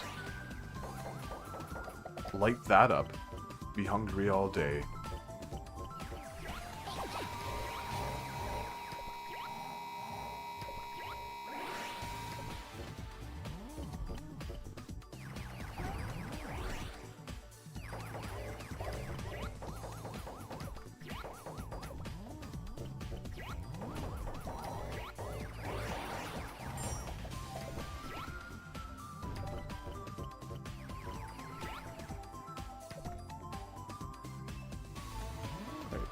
It's half of its health bar left, and I am very low on health. Low life.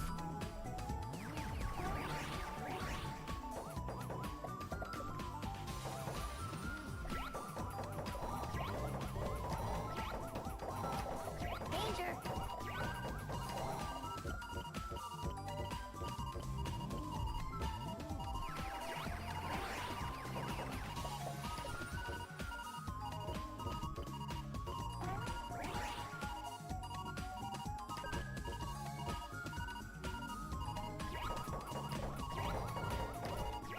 There has to be an easier way to take this thing out. I could really do without the beeping.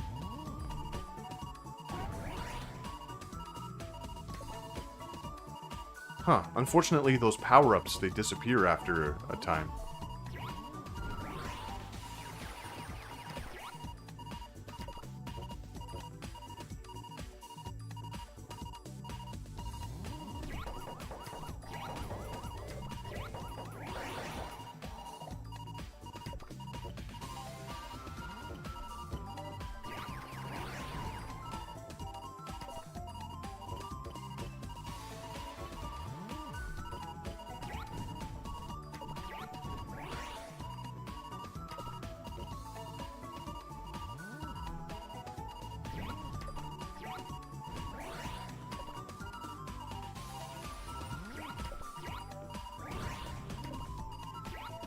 Come on, peek your head. There we go.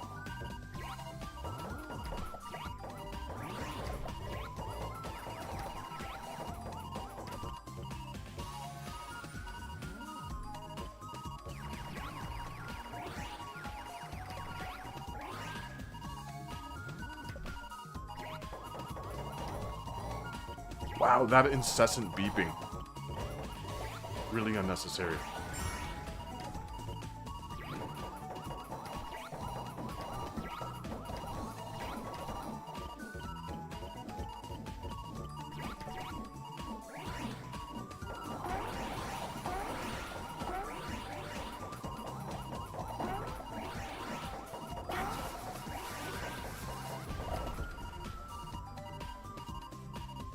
Thank goodness. At least I didn't have to fight the whole thing over again. Wow. I may have quit.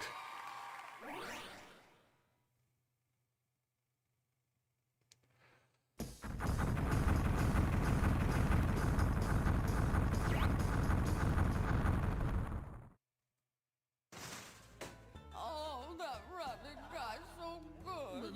That's right, you can't beat that jump.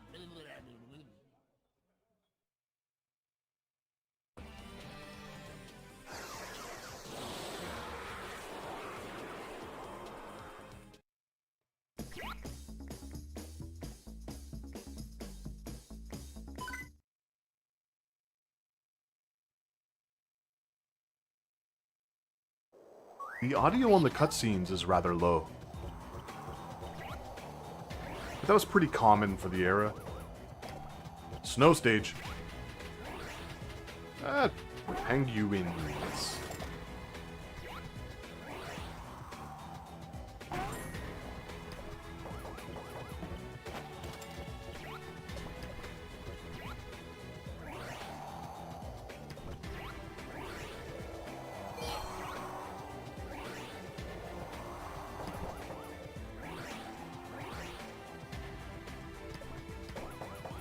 At least we're out of the circus music zone.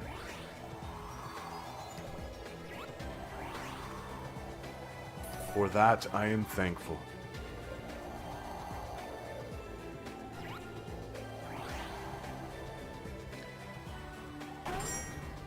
Sort of a weird assortment of enemies here. We have like what looks like crab baddies, also some butterflies.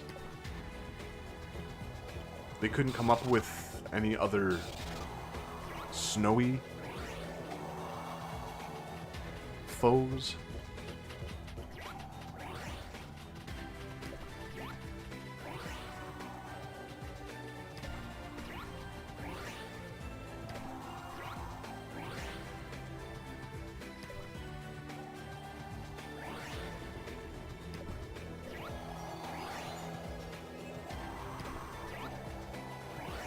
Snow foes, you know, that classic arcade game.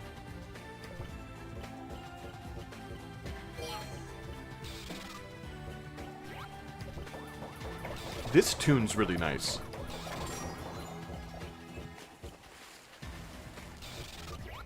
Snow themes are always pretty damn good.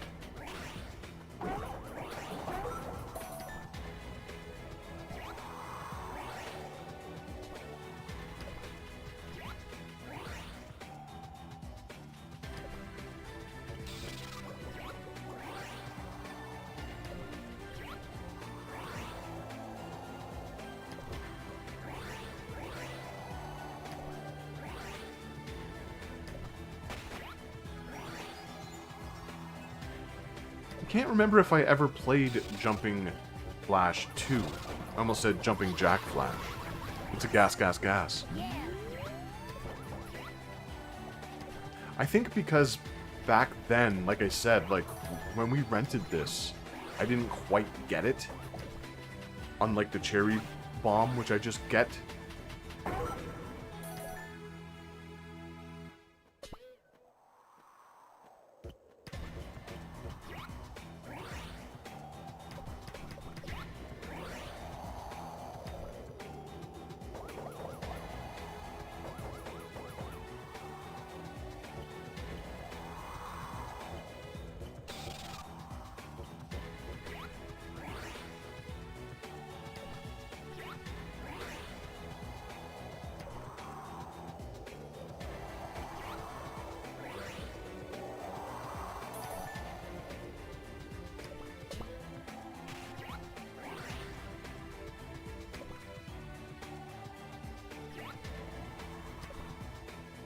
How do I get up there?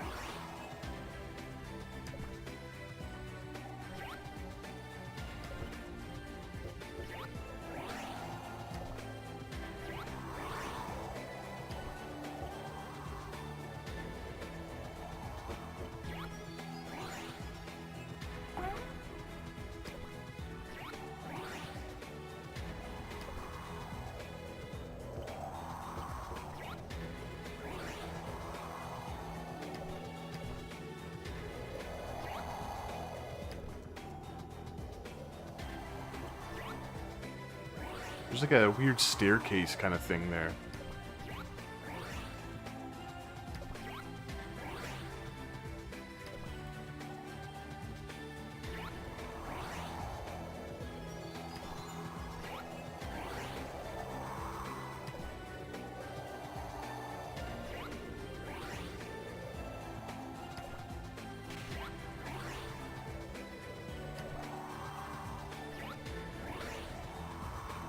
I wish everything wasn't shooting at me at all times. I feel like whenever I'm flat-footed, I'm getting shot by something.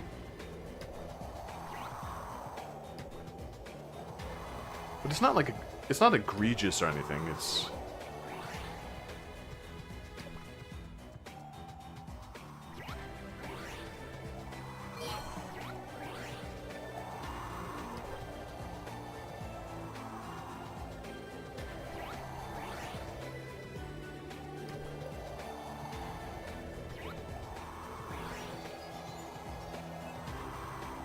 okay, the last one is way over here.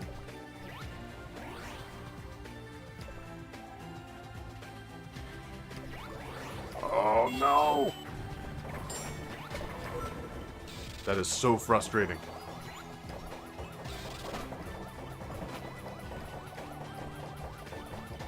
Little icy.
I want to say there are 6 worlds.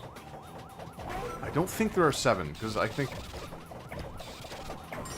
remember when I actually finished this game at one point thinking, oh, that's it. There's not a lot.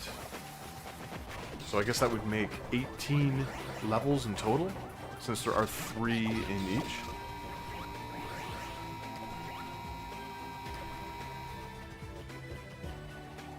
So I suppose this would be, if you knew where to go, how to get all of the pods really quickly, you could probably beat this in like less than 10 minutes, right? Maybe? I don't know. Let's look at a speed run. I'm struggling to get up there. I feel like it was by the house where I missed that jump.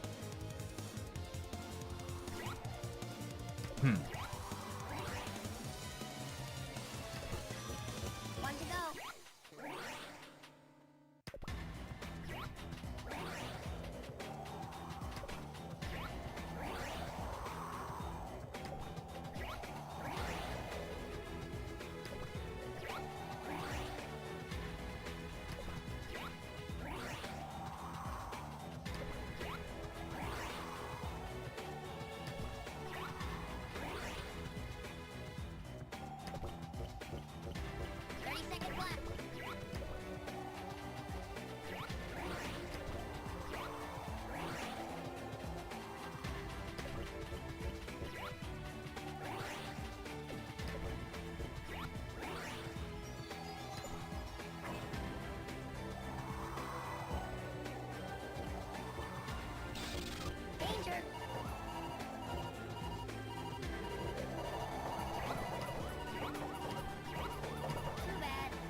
night science made its greatest mistake. What unknown terror was born that night?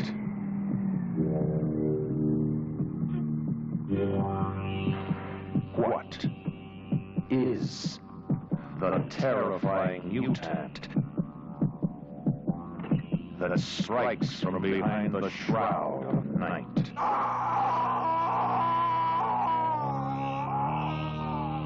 That night of the Lepus.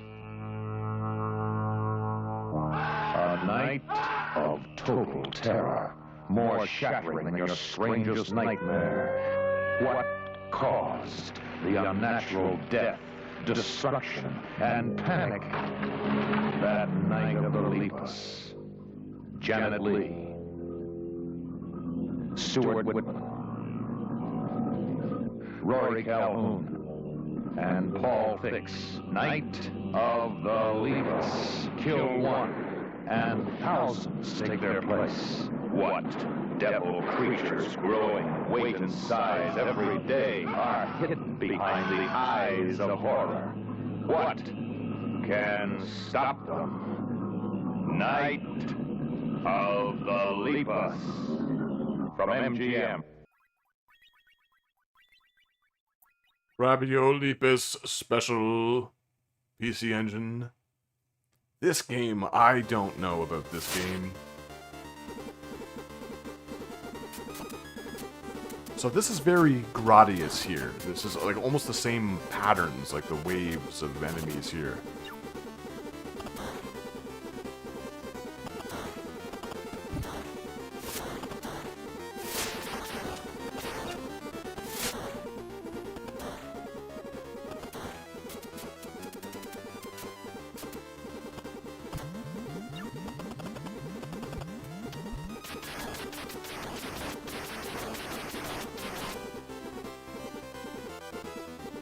So the thing with this, like, so this is a port of an arcade game.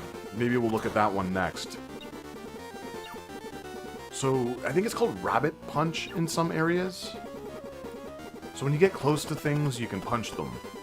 Now, in this PC Engine port, the stages are much longer, and they sort of combine a lot of the stages from the arcade one, which had shorter areas.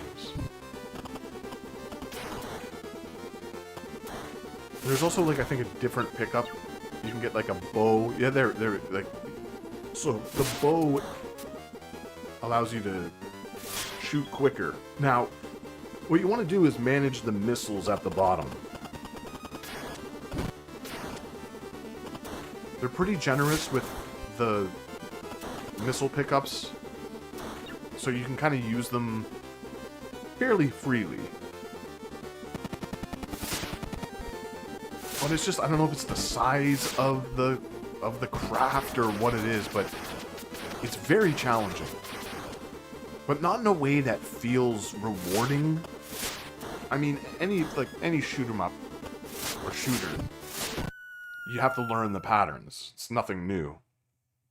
And what's frustrating here is you get sent back when you lose a life. Whereas in the arcade, you continue where you perished.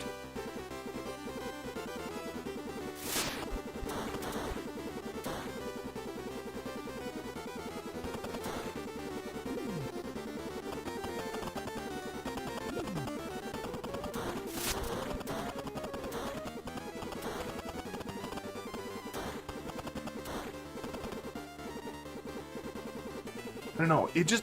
There's something about this game that just feels like a bargain bin horizontal shooter to me.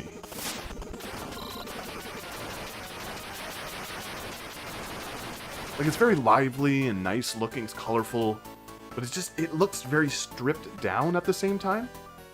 Like, what the hell is this?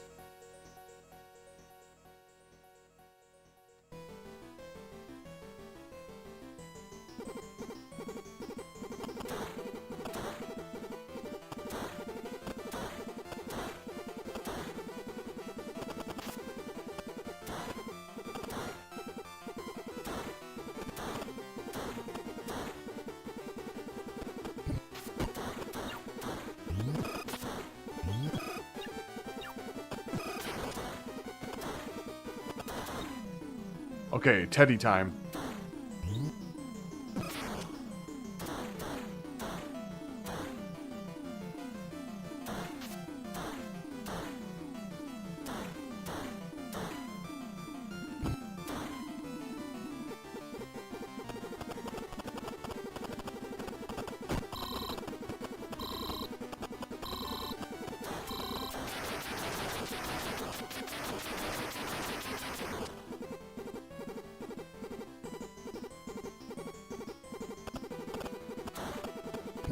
I don't think I've ever made it through this stage. It's just very punishing, and like the way the rabbit moves, I don't particularly... I just don't like the flow of the game very much. On the PC Engine. Like, the arcade one is fine. So now we get...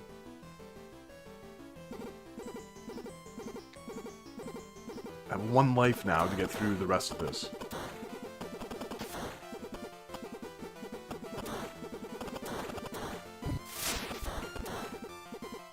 I think part of the thing, like part of my problem with it, is there are so many games on the PC Engine, like, in this genre that, like, are very good. That this is kind of underwhelming. I think if this was for, like, a different console,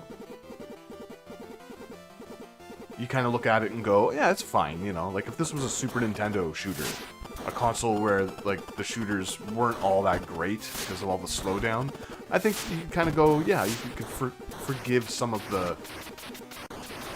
Like, what is that boss? It looks like someone just scribbled that boss. And this is typically where everything falls apart for me here. It is cool how your projectiles, like, deflect off of those prisms? I guess they're not prisms, but you know what I mean.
There's a lot going on with the waves and stuff.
the music is just okay, which is weird because like I typically really enjoy PC Engine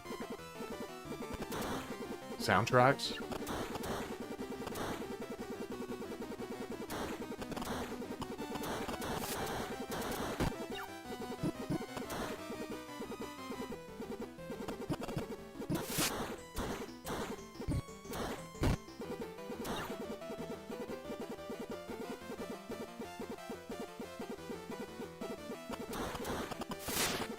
Now that, like, weird red question mark thing on the rabbit's body, like, is that its arm? Like, what is that?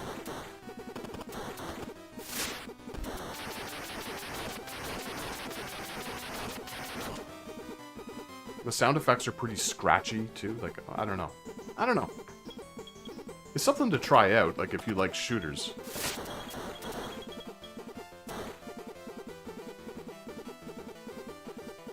Are we in some sort of, like, mouth? Ah.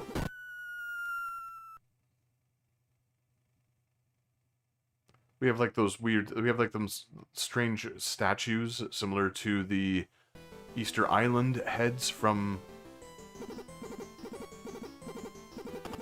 Gradius as well. Hey, Easter Island, huh? Hmm?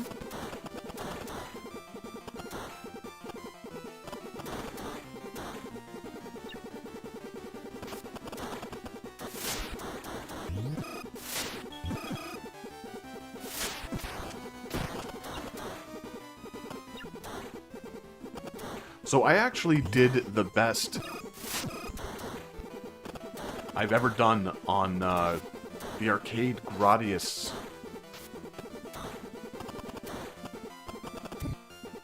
It was a few days ago. I just kind of popped it on for whatever reason. I was just feeling... I think I heard the tune somewhere, and I was like, yeah, I want to play that. And I've never been great at that game. And I got to the final stretch on one ship. I was super, super pleased with myself. I wish I had been recording. And then, you know, like, when it comes to that game, if when you die, it's kind of just over. Especially in the last few stretches. It's just way too much of a hassle to collect all the goodies and, like, align your, or, like, power up your ship the way you like it. But yeah, I was on fire. I very rarely, or if ever, no, I've never done that well on Gradius. It was, like, the best run I'd ever had.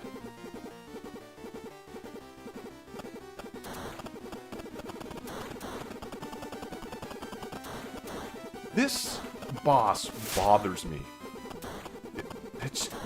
I mean, it's funny, but it's also really terrible looking. Is it just me? Like, it looks like that,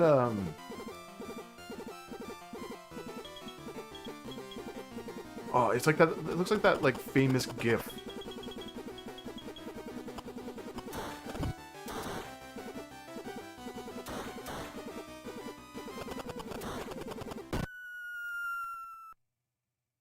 Oh.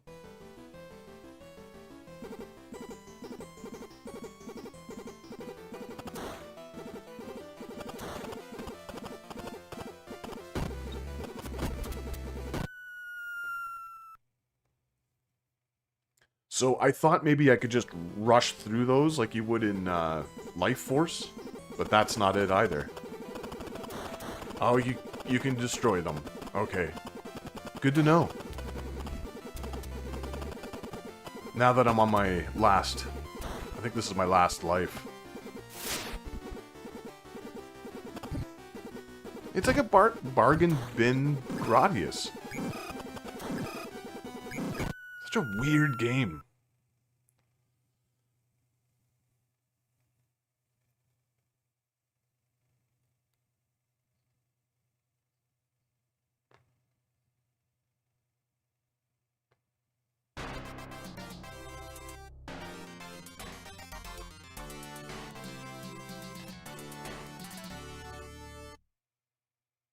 Stage 1. Alright, so this is the arcade version here.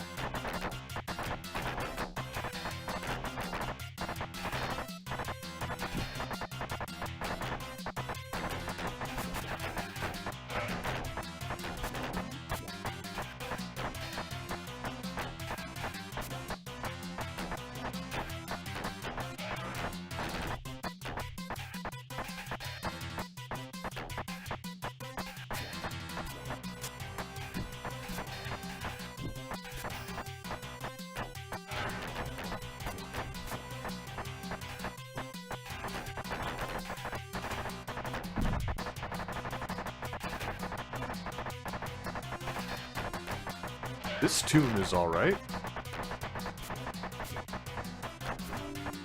The rabbit looks like identical.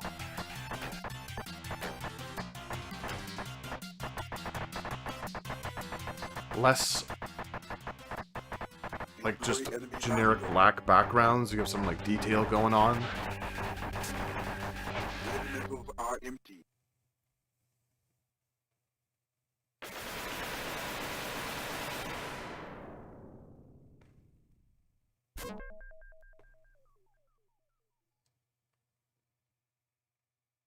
Stage 2.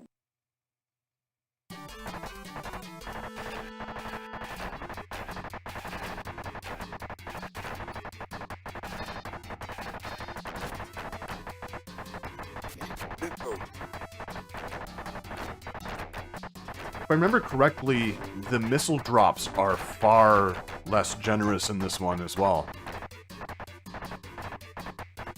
And I don't know if the bow makes an appearance or not. Oh wait, yeah it does. I already have it. Okay, it does make an appearance. So the waves are very similar.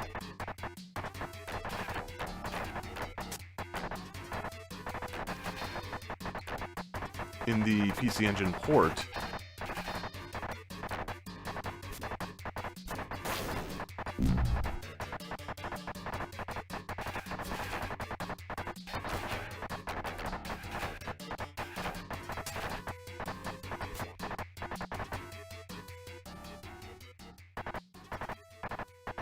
Enemy master.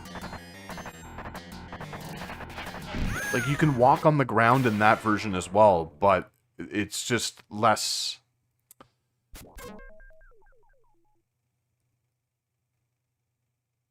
because so much is going on, it makes it, like, a less viable option, really, you know?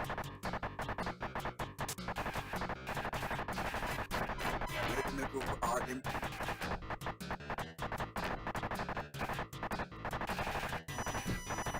What the attack?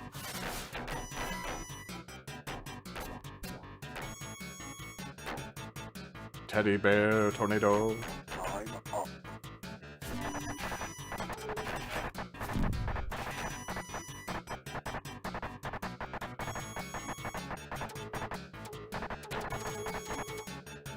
The art style is a little all over the place, too. It's like a cutesy shoot-'em-up type of game, but, like, some of the bosses and stuff, like, look like almost demonic. And then you have, like, this background here. Like, what are they going for? Like, what are they shooting for, pun intended?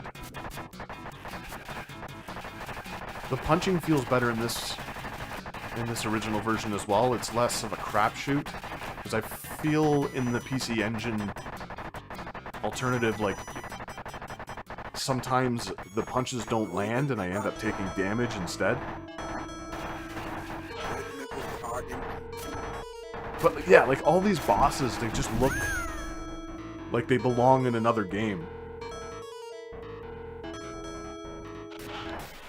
Like that feels almost like Abadox or something.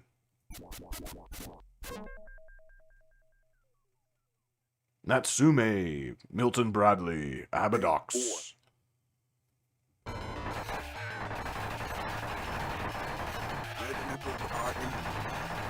We have like this isolated boss stage. They go down super quick. Do a little moonwalking.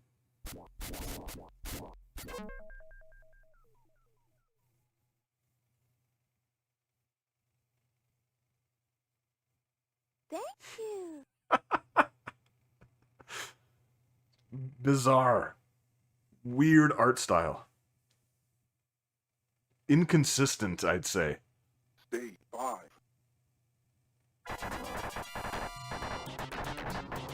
So this is the stage that we got stuck on before, like stage 2 in the PC Engine version is like this, but like every stage is so much longer in that one. And it's just really nice that you're able to start again where you crash.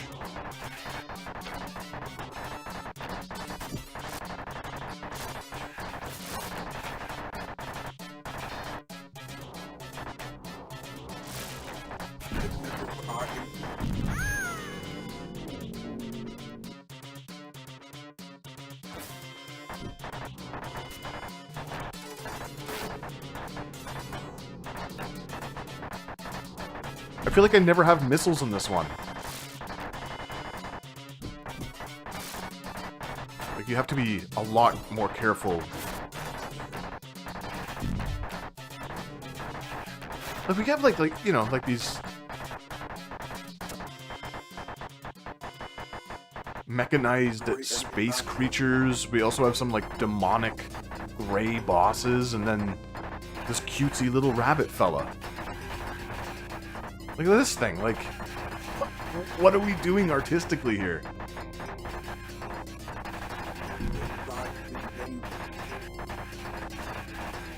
Like several different art styles going on at the same time.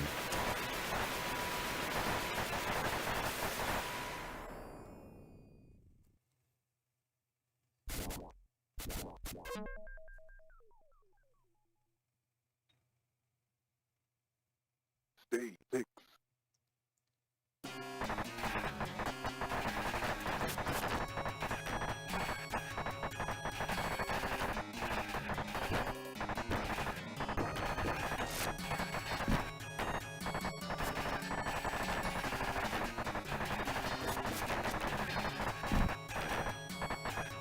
The sound effects are still very scratchy.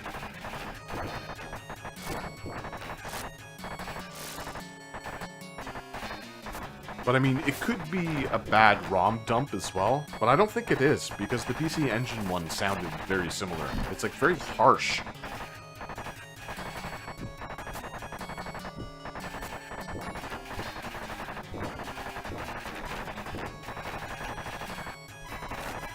I'm still getting shot from off screen.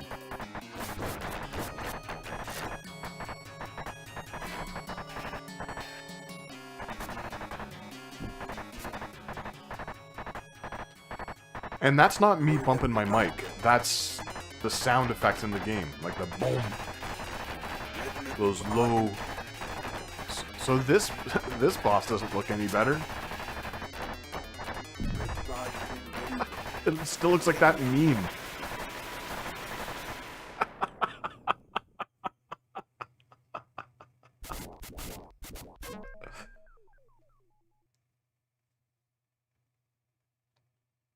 Stage 7.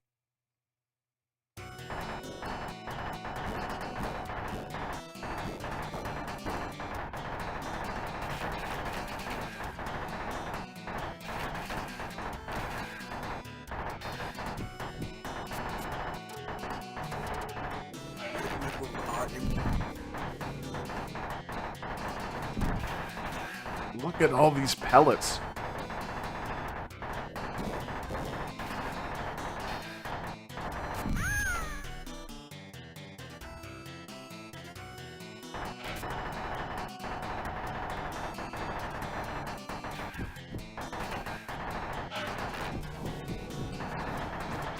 It's like a half-naked lady in the background. Just strange art style. Someone was horny.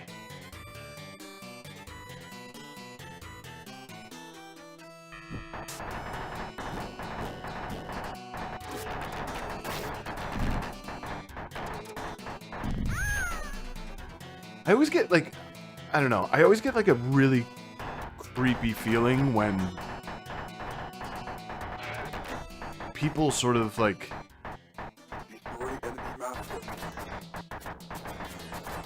create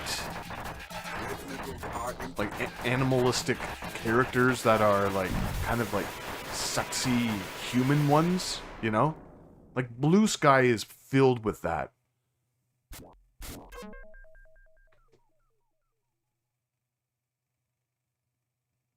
Stage 8.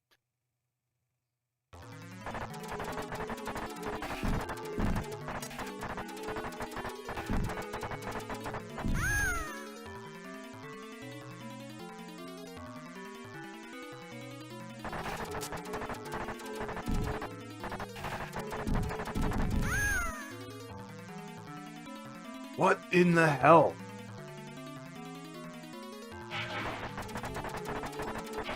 Now I'm just dying over and over because I can't avoid these. What a mess. I mean, all of these are learnable, right? But like, I don't know if I ever really want to learn this game. But yeah, Blue Sky with that stuff, it's really, you know, to each their own. Do what you want to do, but it doesn't matter how many keywords I put in, where I'm like, I don't want to see this stuff. It's fucking weird to me, you know? They still pop up. They still find a way.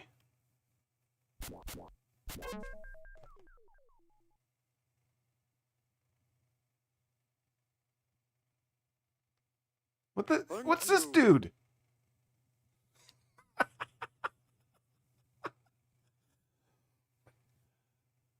Oh no.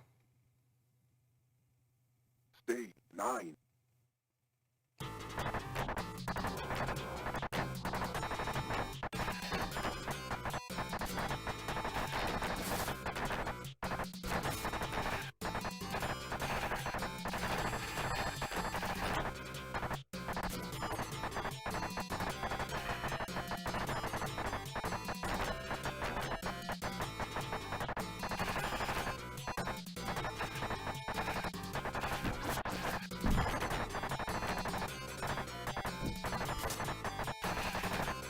Just throw it all in.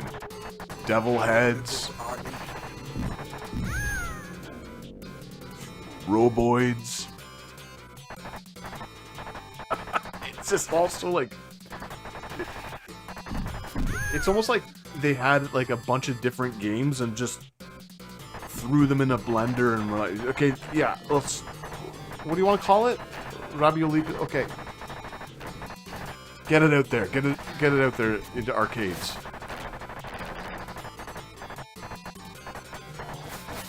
Just a bunch of disparate ideas thrown into one blender.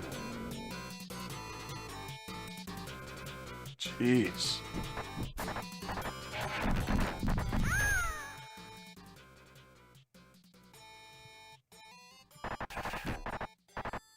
Destroy enemy map.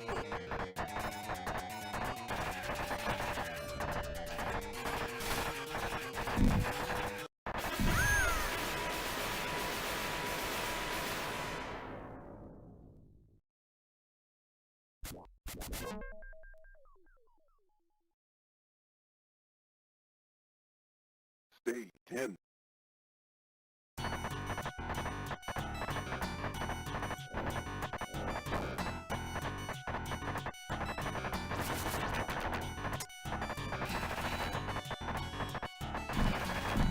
Missiles are in.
Destroy enemy master.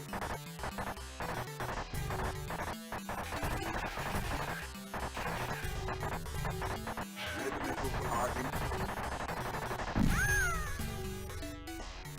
Like, it's not just me, right? Like, this is a hodgepodge of nonsense.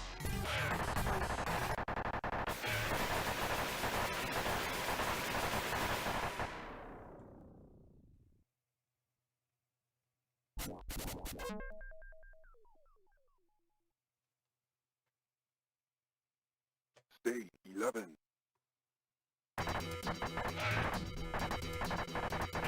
Boss rush. Red missiles are in.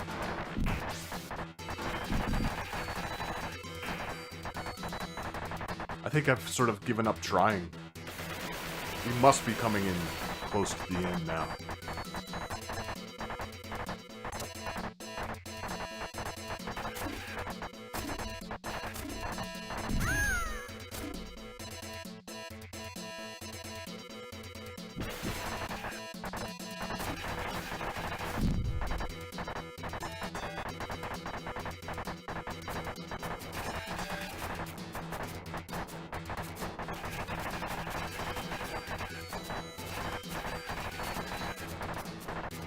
Like, why are all the bosses, like, gray and black and, like, monochromatic?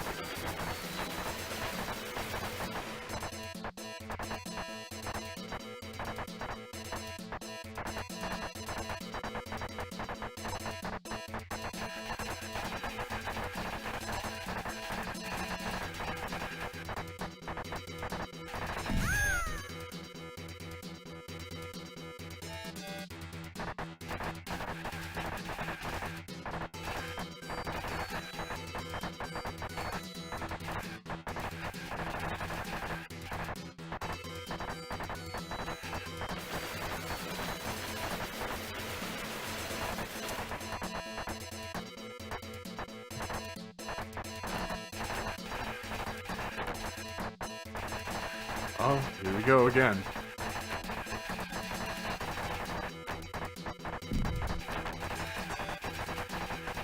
Like, did a child draw this?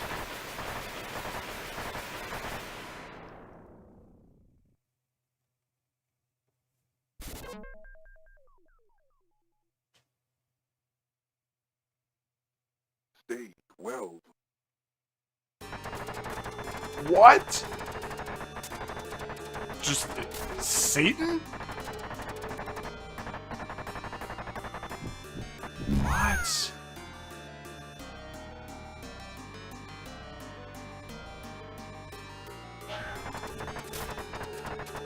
Good God, man.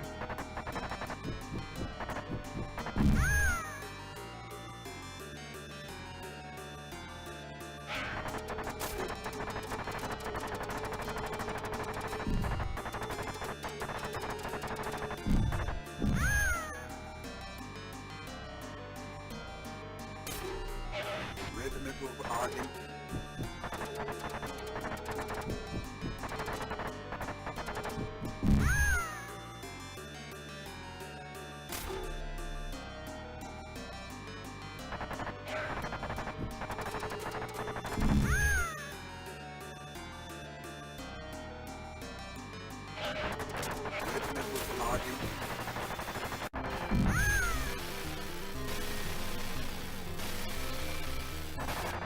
Okay. Alright. It's just everything, like, every sprite from the game. It's like, throw it, that's the last boss. Every sprite, just throw it all.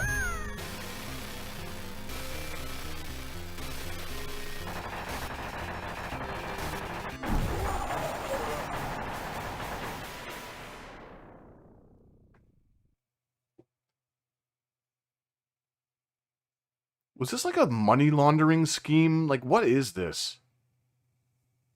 I don't think I liked that game very much. Why are they all wearing, like, rabbit ears? This is like Macaulay Culkin?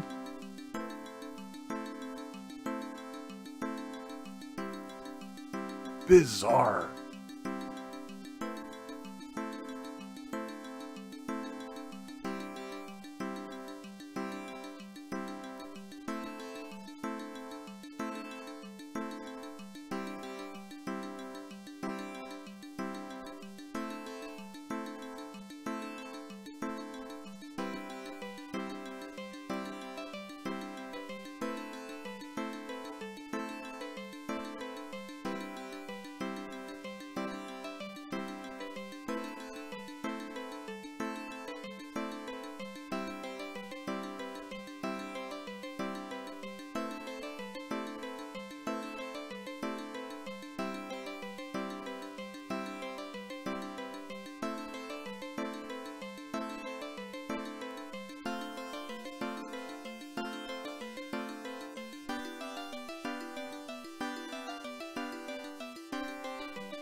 Roger, but you can call me Roger. Roger Rabbit, Roger Rabbit, Roger Rabbit's in town. What do you know, Roger?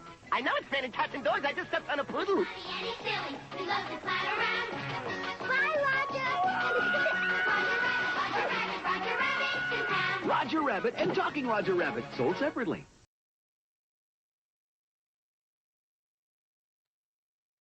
Okay, so this is the original The Crazy Castle. The one for the Famicom. Featuring Roger Rabbit. See if I remember how to choose side B here. Nope.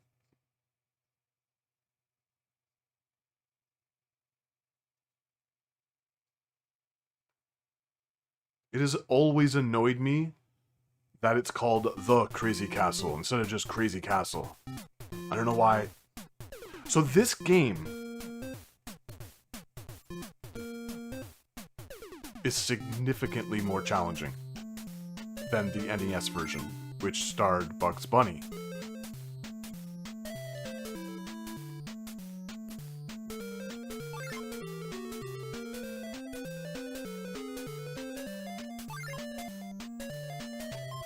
So if you notice, the enemies move very fast. In the Bugs Bunny Crazy Castle, I can usually get through the entire game. Like, no hassle. No hassle with the Crazy Castle. Because the baddies move so much slower. They're all like Looney Tunes characters in that one. And this one, obviously, Roger Rabbit.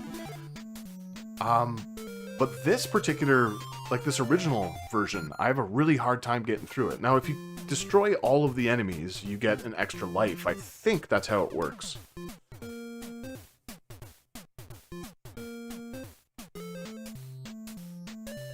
But I suck at this particular version. I think I've played the NES version so much more. Like, I remember back in the day getting my hands on it because I'm a pretty massive Looney Tunes fan, so I got my hands on the Bugs Bunny game, and I was like, oh, sweet, a Bugs Bunny game.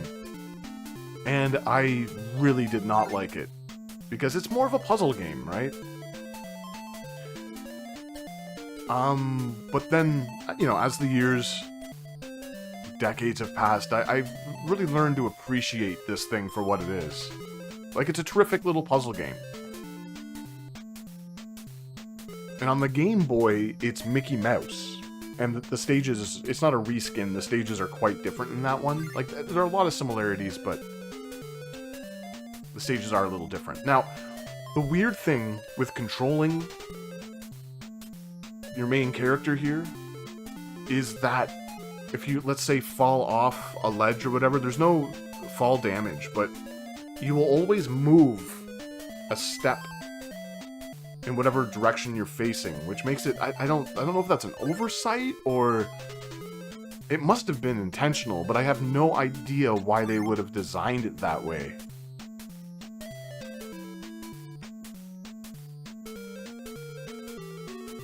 But yeah, the enemies are not only faster, but they're a little bit more aggressive. Like, they follow bizarre patterns here on the Famicom.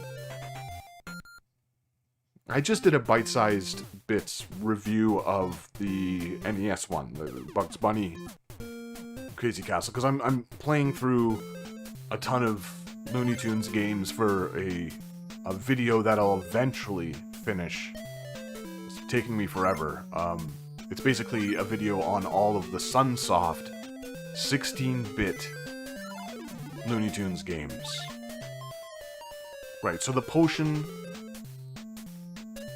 enables you to sort of like barrel through baddies and destroy them. I find it harder to line up like things like crates and, you know, the plant pot, like all that stuff. It's tougher for me to line them up in this one too, because again, like the enemies move so much faster.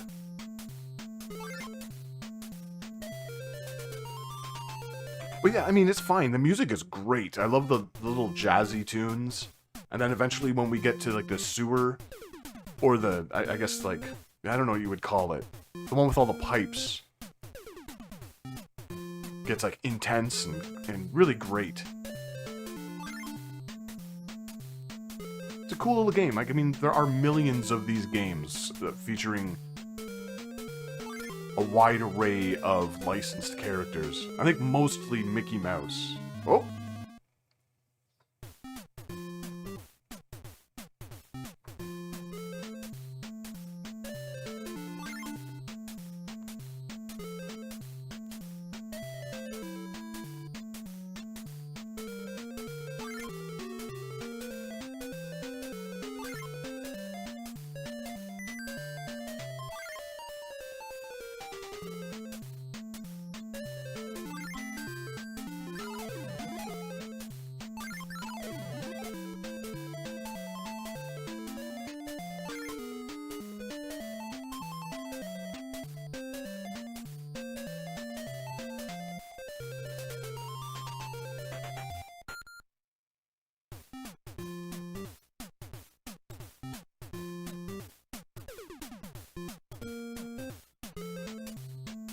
For my money, there really aren't very many good old Looney Tunes games, which is so surprising to me because, like, you'd think it'd be a layup, you know? Just make a Mario clone, like a Looney Tunes game.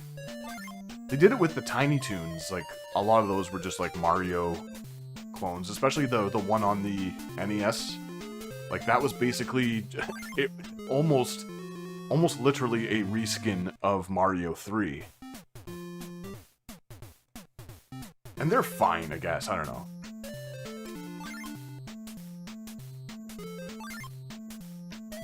I mean, why bother when you have Mario 3 at home? But it just always really confused me why they couldn't make a good Looney Tunes game. Like, Mickey Mouse had a bazillion. You know, you have Castle of Illusion, terrific game on 8-bit and 16-bit Sega kits. But so many of the Looney Tunes games they just suck. There were a couple of really good ones on the PS1. And I think there's a Daffy Duck, Marvin Martian one on, I want to say the N64? That was pretty good. But compared to, I don't know, compared to the alternative on the NES for Roger Rabbit, which was done by Rare, I believe. I have it right behind me, just look, but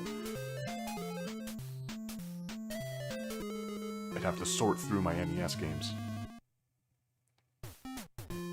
Like, this is a peach compared to that. I am not the biggest Rare fan. I know a lot of people really enjoy their games. I just, outside of maybe, I like Battletoads, even though, you know, it's a bizarre thing.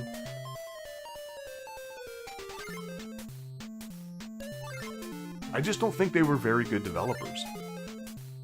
Until the 16-bit era, like Donkey Kong Country, that's a really great series.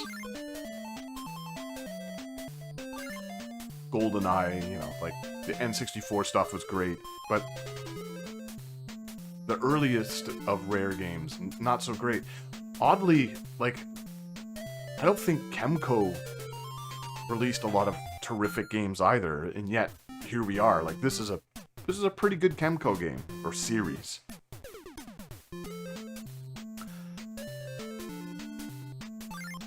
The Bugs Bunny Birthday Blowout, on the other hand, is a hot steaming pile of garbage.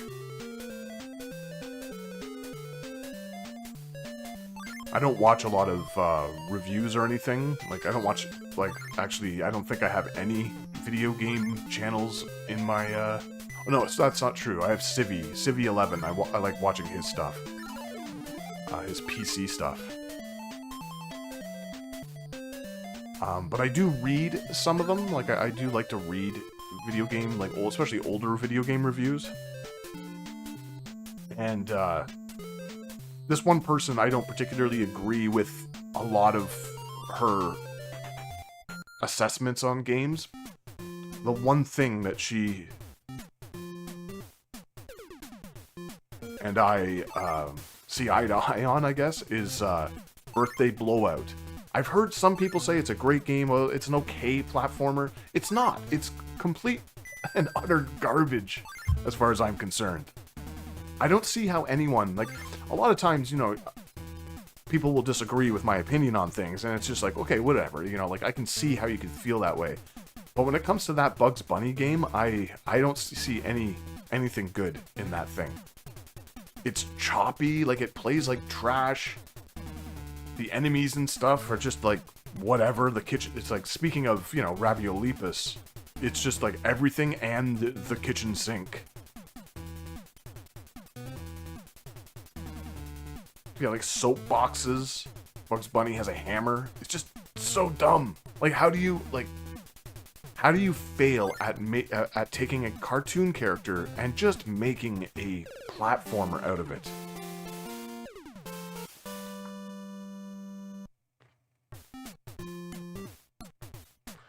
Anyway, that was the tune I was talking about. Music is so good. I don't expect to get much further than this. Yeah, this track.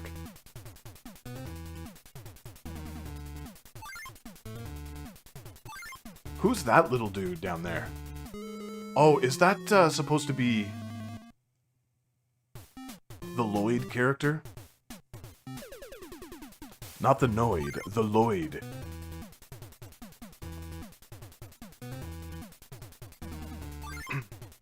But yeah, anyway, if you enjoy the Crazy Castle games and want more of a challenge, this is the one to play.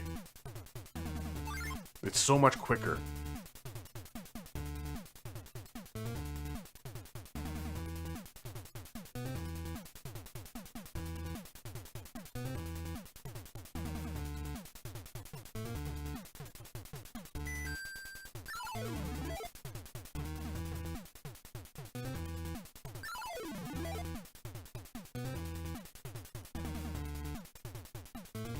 That tune.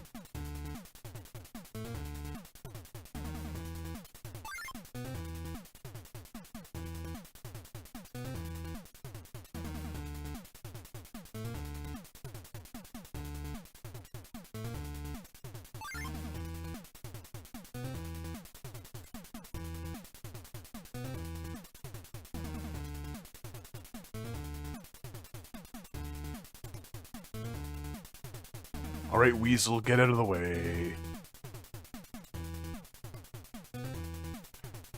Yeah, some of them are easier to bait than others.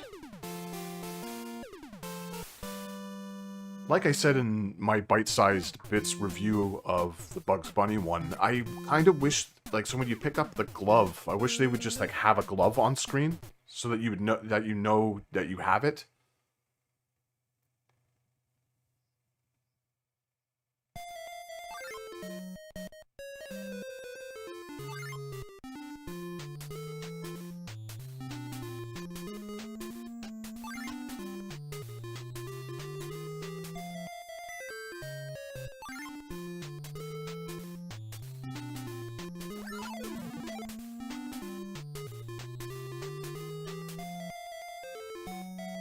Seeing a lot of similar themes in these games. Penguins,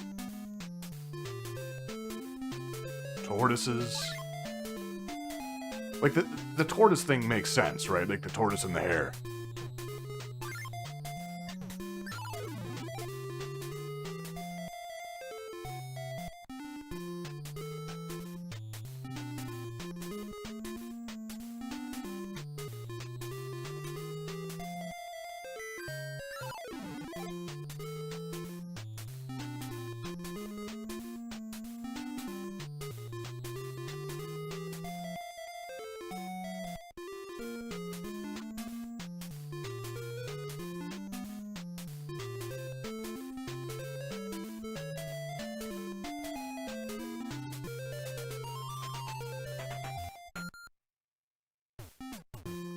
Very generous, so I guess you don't need to destroy all of the enemies to get the extra life? Maybe it's a points thing? I don't know. I know at some stages I didn't get it, or maybe I did? I don't know. I have 10 lives in stock.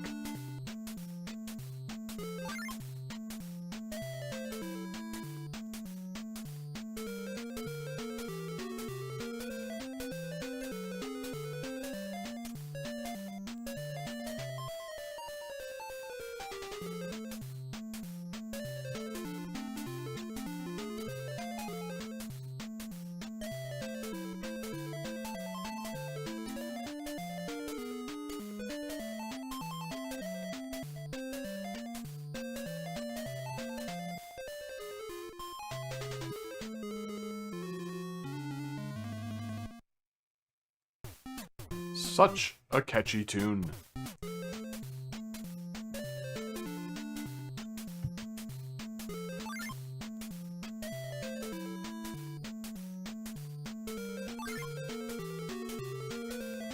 I think I have time to play one more after this today.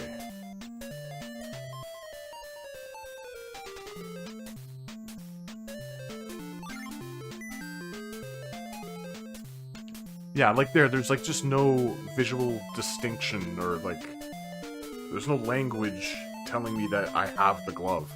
And sometimes it can be tough when you're sort of close to the edge of the screen like that. It's kind of tough because you don't stop on a dime. It's not very easy to turn. Like everything's very deliberate.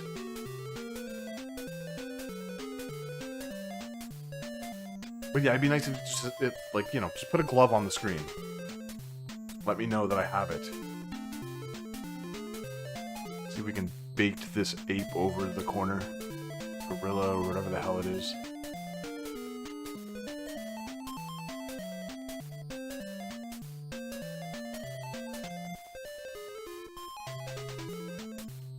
Yeah, this is frustrating here.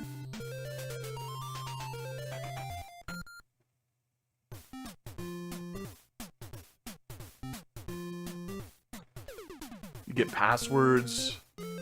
Like, super forgiving. Just a nice little pick up and play puzzler, really.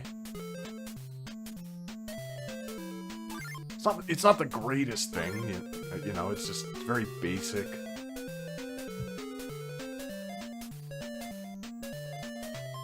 Look at how fast that guy is.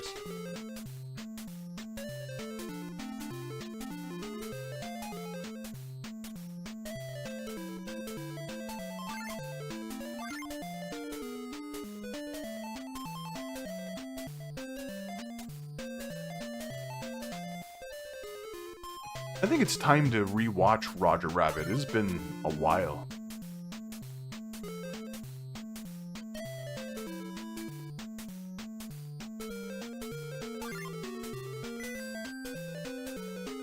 A great movie. Like, Zemeckis was... He really had a period there where he was knocking it out of the park. I watched Death Becomes Her just a few days ago.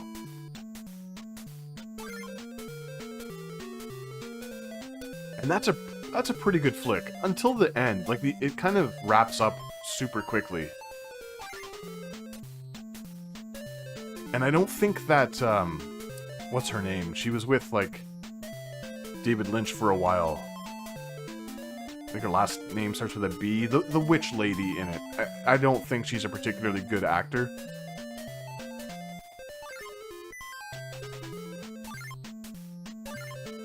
But the rest of them are super good in it.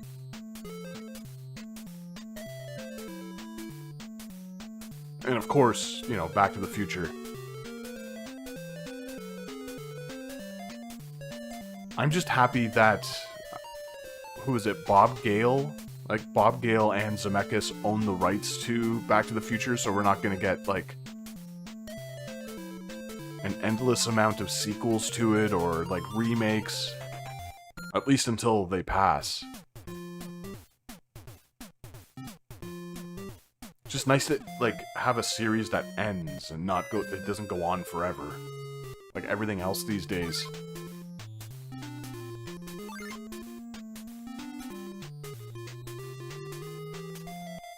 I know a lot of people are, like, sort of down on the third installment, the Western one. I think it's okay. Like, I actually prefer the third one to the second one. The first movie is, like, just a masterpiece, but the other two I can kind of take or leave. Like, sometimes I'll just put on the first movie and just be done with it. But the second one is just, like, I don't know.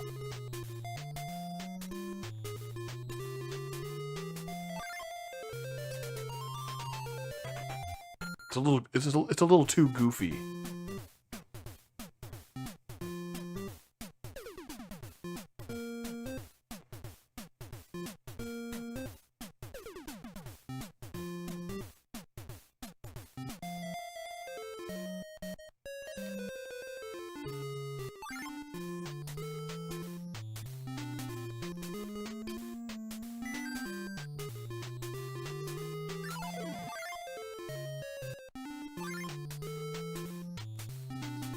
Yeah, this is where it'll be nice to be able to play games in, because, like, what I'm seeing right now is 60 frames, but you're getting 30.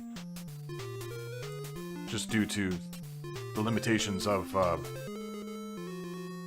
I've tried to do 60, but, like, the stream just suffers for it.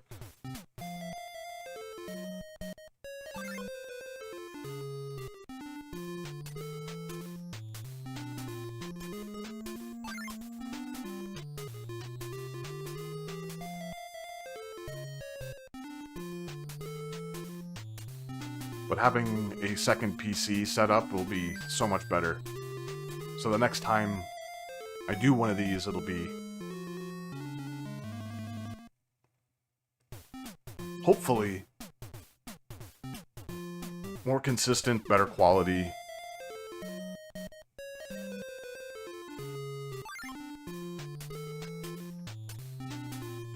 And I'll be able to play some of the more modern titles that I've been wanting to play.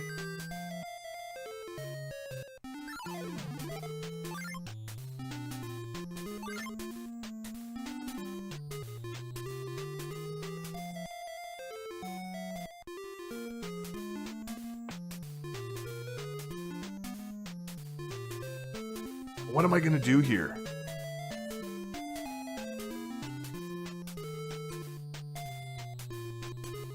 This might be the end for me here. Oh, there's 2 of them now. Okay. Good stuff.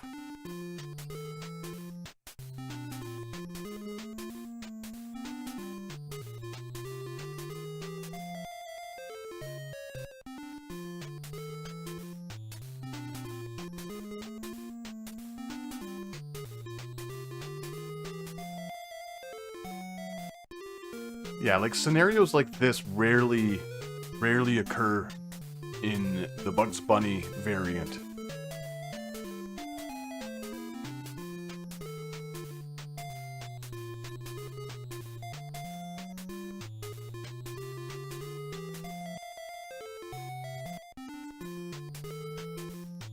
The tricky thing is, like, sometimes they do, like, a full lap, and sometimes they just stop. There were 2 there.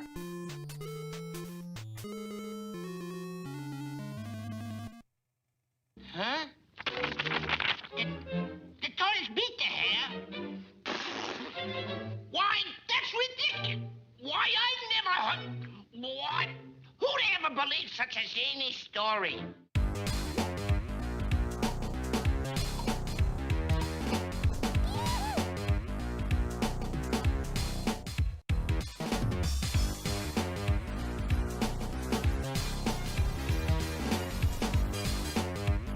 Jazz Jackrabbit.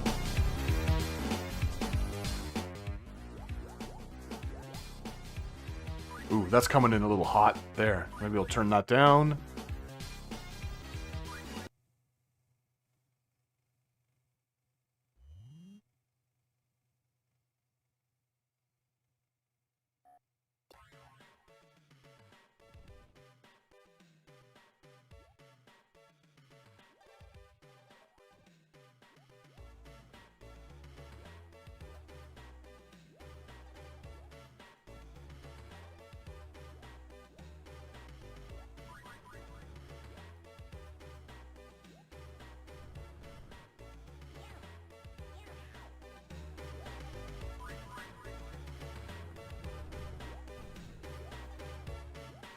So it's Sonic the Hedgehog, but for the PC, DOS.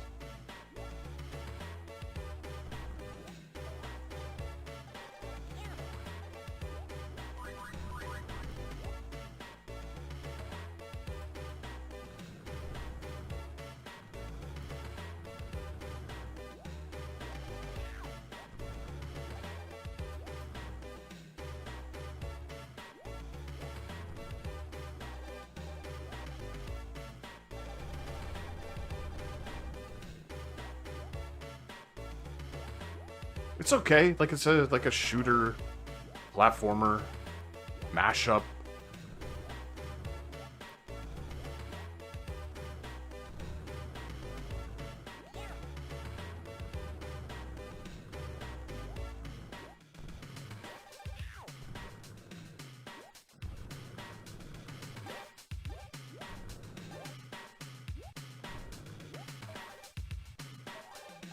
I think the important thing to realize is that, like, or recognize, is that the PC did not have very good 2D platformer games. Like, you know, some people will argue that, like, Keith Courage and stuff like that, like, that those are good games, and, like, maybe, but, like, I guess it just depends on what you played your games on, and if, like, PC was all you had, and you were devoted to playing whatever on the PC, like, sure, you can mine fun from those, but I don't think it's a stretch to say consoles had better platforming games. This is one of the better ones, Jackrabbit, but it's still not great, you know, especially I think this released in 1994. By this point, we had 16-bit Mario games, we had Sonic. Obviously, we had Sonic, because this is... a lot of people, I think, like to just call this a Sonic clone and be done with it, but that's sort of underselling or understating what this game actually is. It's a shooter as well, and it's only this first area that is reminiscent of those Sonic games. It kind of turns into its own thing. The biggest problem with this game is that the PC moves rather quickly. And so, like, when you're running around as the rabbit, you don't get a lot of warning for when an enemy appears. So it's difficult not to take damage. So you kind of have to, like, even more so than Sonic, you have to, like, kind of creep along. And it's one of the things, like, I don't really care for with the Sonic games either. Like, I love the music in those early Sonic games, and, like, I like the colors, I like the animations, so I will pop them in here and there. They are classics, and I know that, like, a lot of people love them. But for me, I don't like the sort of labyrinthine levels. And in a game where you're supposed to go fast,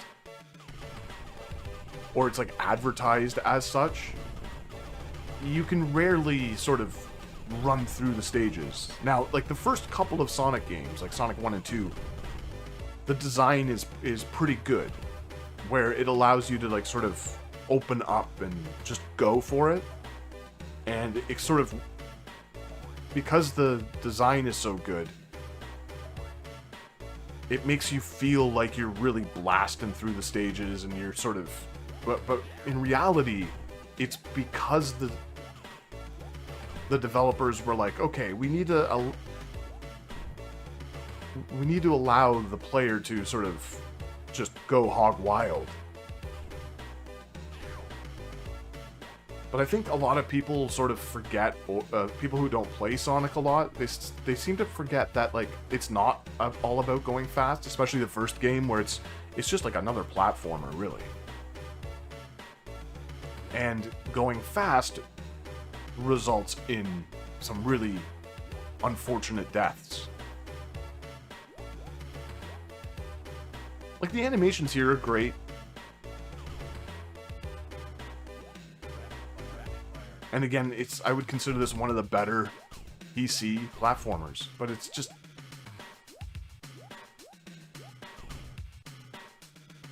having this Jackrabbit go fast, it's like you want to just sort of hold down the button and speed through the stages, but you can't really, because like, there'll just be an enemy popping up on you within like a frame and a half, you know?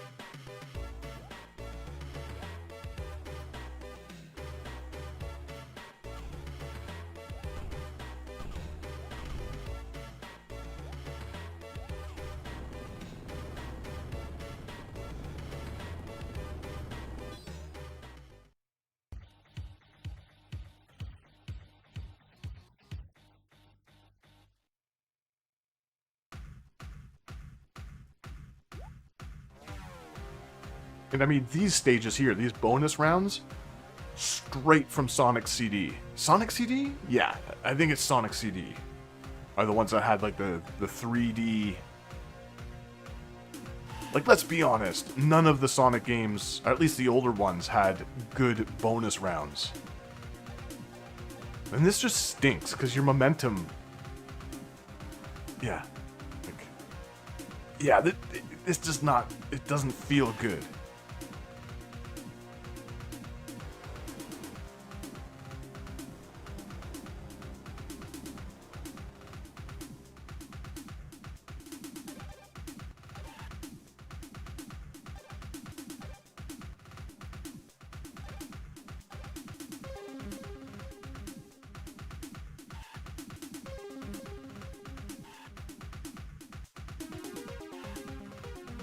The music rules, though. Like, across the board, Jackrabbit has some really great music.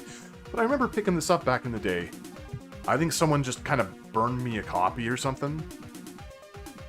And, you know, I plugged it in to my PC at the time, and I was just like, yeah, but we have... I have a Super Nintendo, I have a Nintendo, and I have a Genesis, you know? It's alright.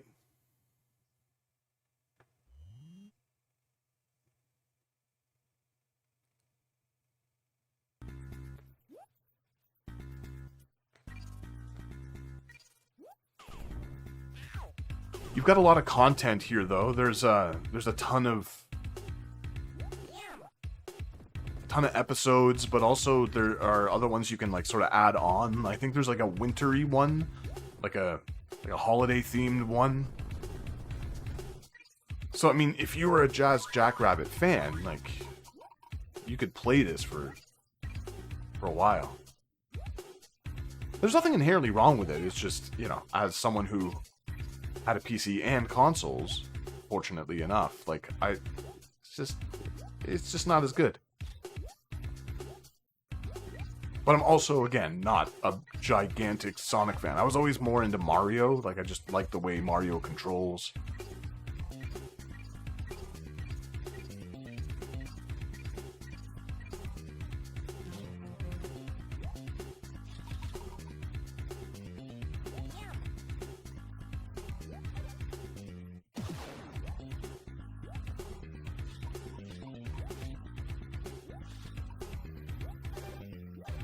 Sonic Mania was really good, though. That sort of fan-made project that eventually got, like, funding from Sega. That was a terrific game.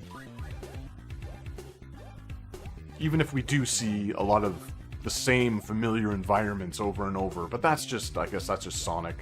I guess it's Mario too. You always have, like, a Mushroom Kingdom.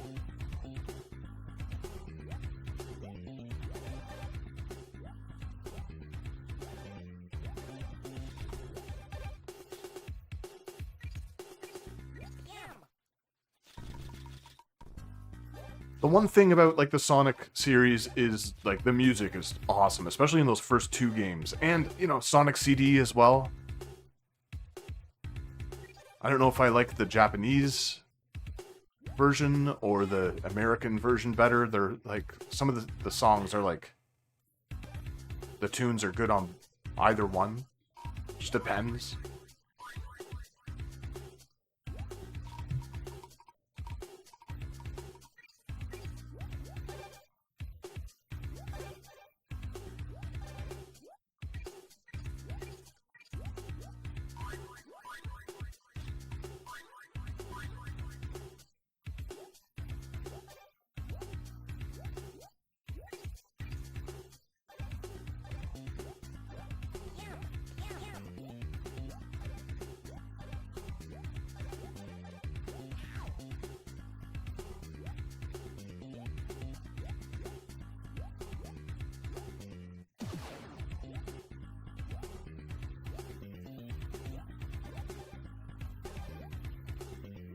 I think around this period I was playing like a lot of Star Wars, Star Trek games on the PC, Doom, of course. And then when Quake came out, it was like, it was over, you know? Like, I was so absorbed and obsessed with Quake I still am. It's just one of those comfort food games, you know, like if I had a long day at work, I just pop Quake on. I think I've had Quake on every single PC I've ever owned.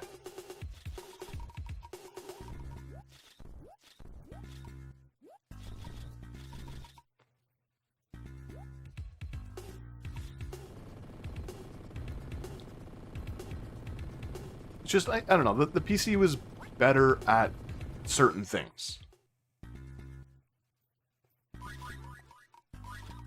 This has like a weird, like Amiga look to it too. Probably because of the vibrant colors and the fact that it's like technically a computer game. It is cool how like every stage has its own set of like collectibles. Like here it's like microchips or whatever.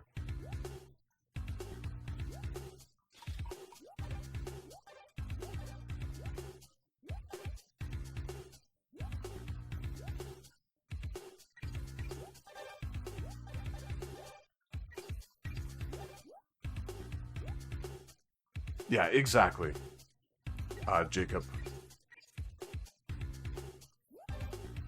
And that is the biggest problem here with Jazz Jackrabbit, right? Like, you have to take it slow.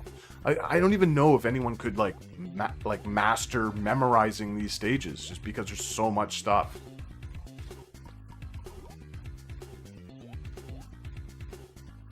I suppose you would be able to remember where to go, but I mean, it's a colorful, nice looking game with like varied environments and stuff.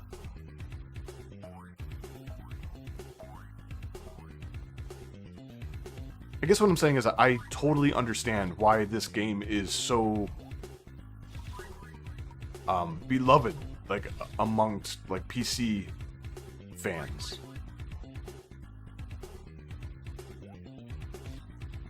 Because in a lot of cases, like, at least growing up, the people that I knew who had PCs and who, played PC games, almost exclusively played PC games. They kind of looked down on console things, but that's because, again, like, you know, PC stuff was developed differently for a different audience.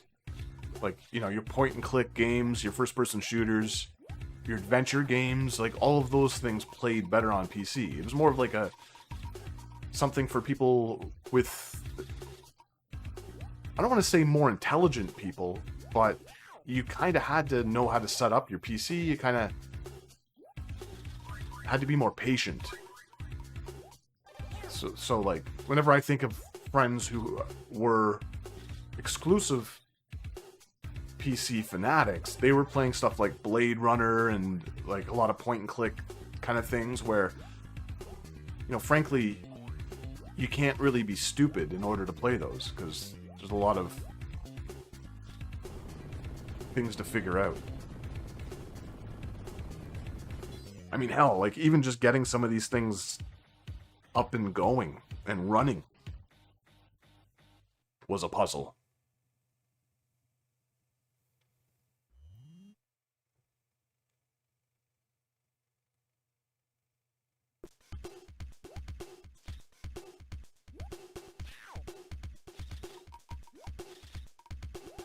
Like, I was more into, like, I love that Blade Runner game and those Star Trek games. The point-and-click ones. Indiana Jones and stuff like that. Those are all great. But I was always more of an arcade fan. So, like, the id games were what changed everything. Well, I think that's the case for most people. They even have, like, little television boxes where your items are stored here in this. I think you can only take 4 hits, even though your life bar looks fairly long.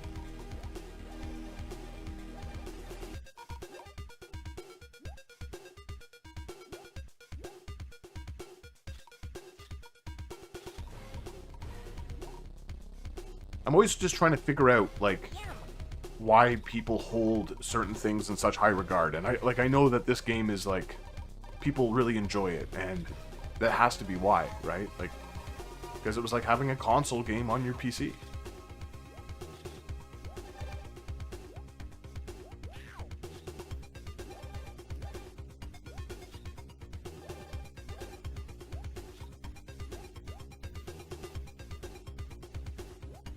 I played so much like Wolfenstein 3D and Doom.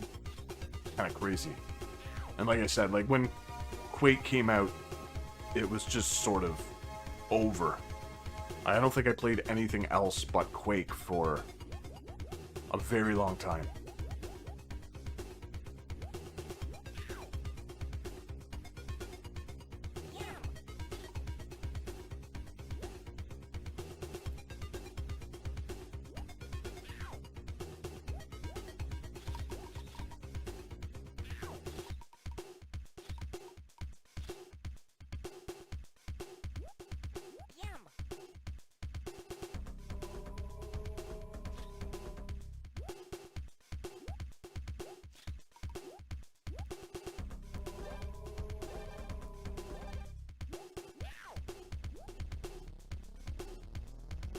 For some reason, we're like picking up chalices here in this particular stage.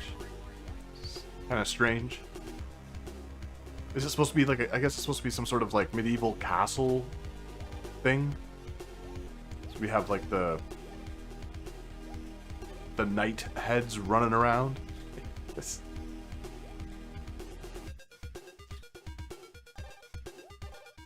And yet it kind of all works because it's all done in the same cartoony style as, you know, the protagonist. Unlike Rabiolepis, where...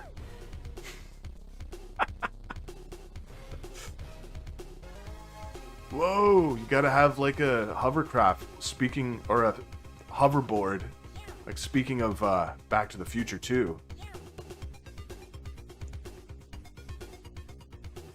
'90s, dude.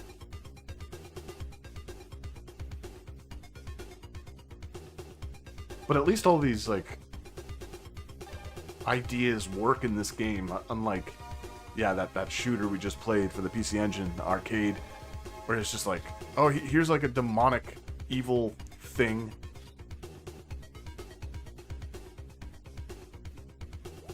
Oh, and how about some GoBots? And then they all look like they were drawn by someone completely different. And then you have that ghost boss that was illustrated by one of the developer's children.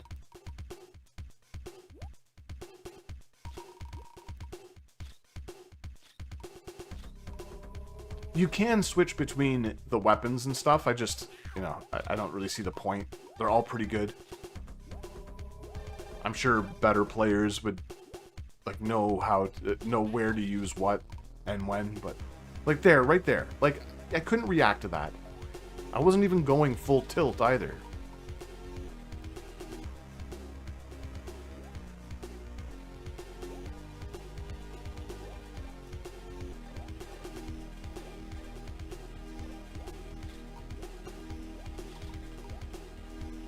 The weapon looks like one of those like old-timey chemical sprayers for like insects.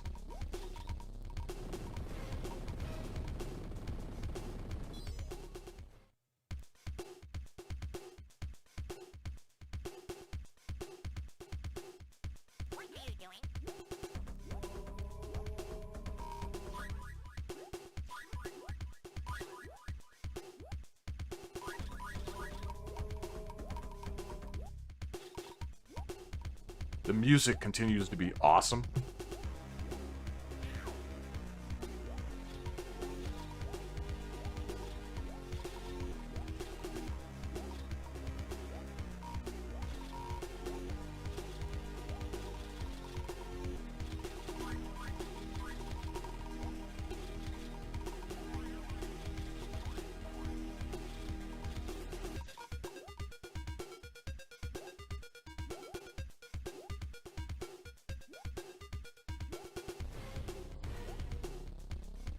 Jittery Jackrabbit.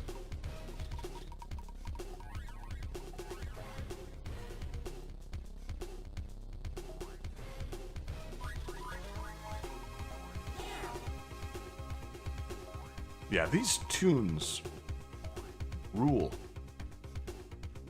It's not going to let me out of the level that easily.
I like this bouncy launcher.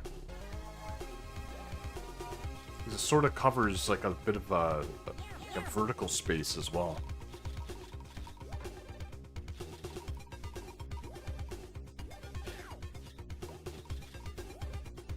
Yeah, that was like some of these enemy placements are just straight up cheap.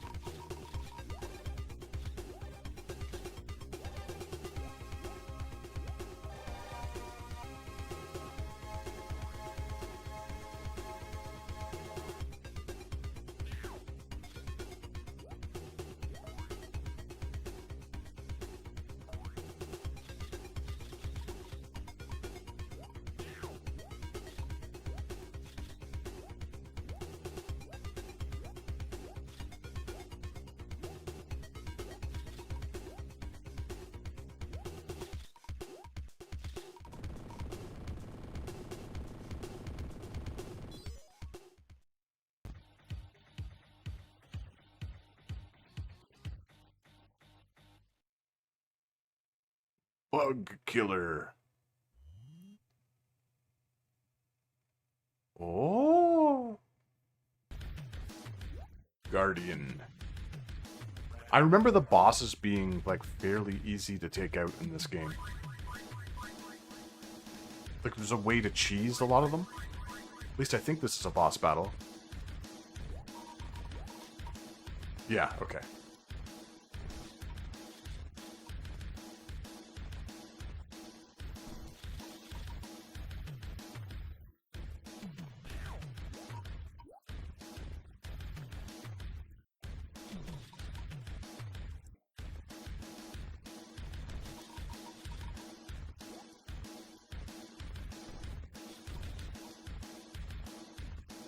That tune, it's so raunchy.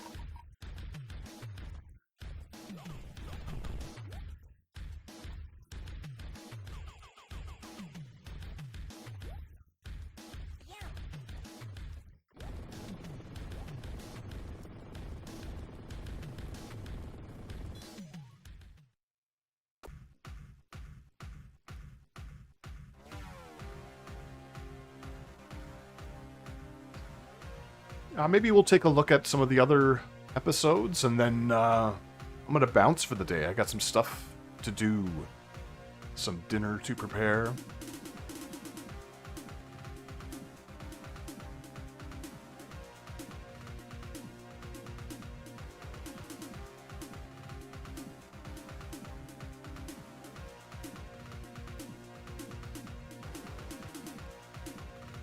There you go. There's a number for you to call. Look at a bunch of numbers. Yeah, you're right. So much better than MIDI. But then again, this is 1994, so at least I think it's 1994. I keep saying 94 like I...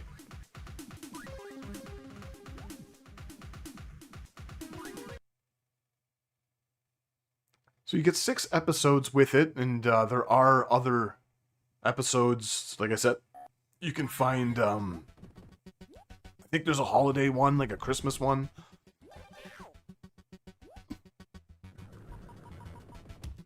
Now, this particular episode I don't really care for. I don't like these little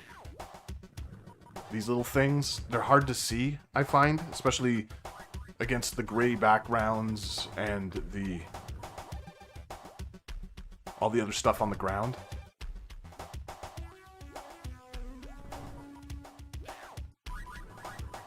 But I mean, cool ideas, right? Like, I mean, if all you had was a PC and you were like, I want to play a Sonic style or Mario style kind of game,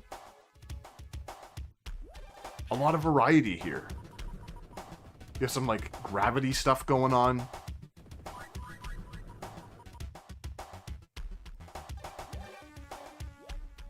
but also like very similar to a lot of stuff. The shareware version is like pretty easy and accessible, whereas like the later episodes significantly tougher. I do think that some of these episodes, they don't like kind of gradually increase in difficulty. Like I find some of them a little easier than others. Like this one I do find particularly challenging, or relatively challenging. There's just a lot going on, and I don't think the visual language is particularly great.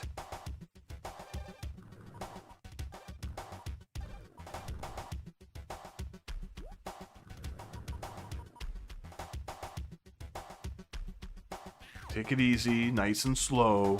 Yep, that's what happens. That's what happens when you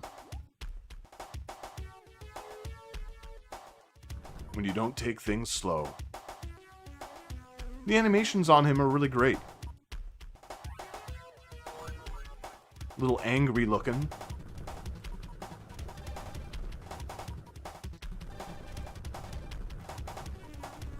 I know I have invincibility, but, you know, just never be too careful. Are those, like, audio jacks dangling from the ceilings?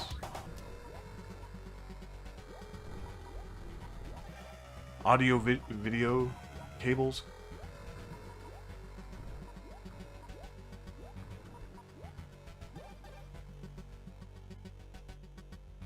The levels are very literal.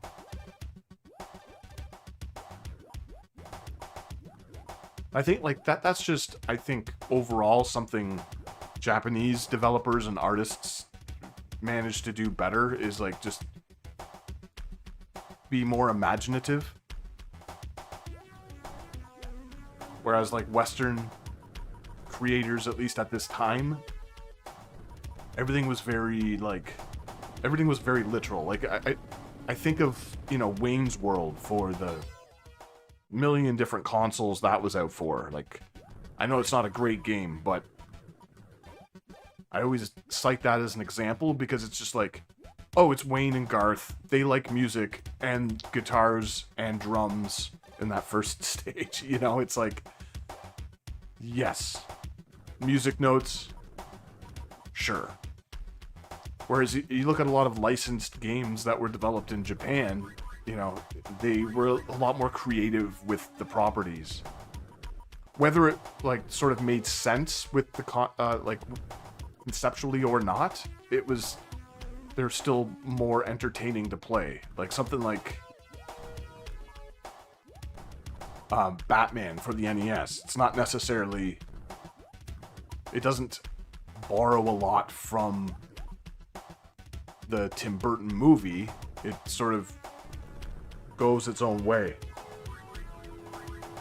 Whereas, like, I think if that were like a Western studio, it would be like bats everywhere and, you know, probably end up more like the Atari arcade game, which is not very good.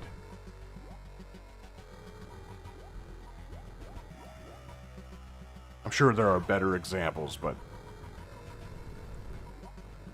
like Sonic, like, Sonic is a cartoony character, and, like, the worlds are interesting and different and unique.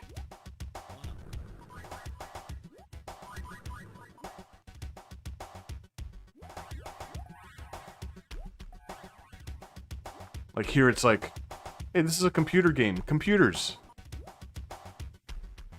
Machines.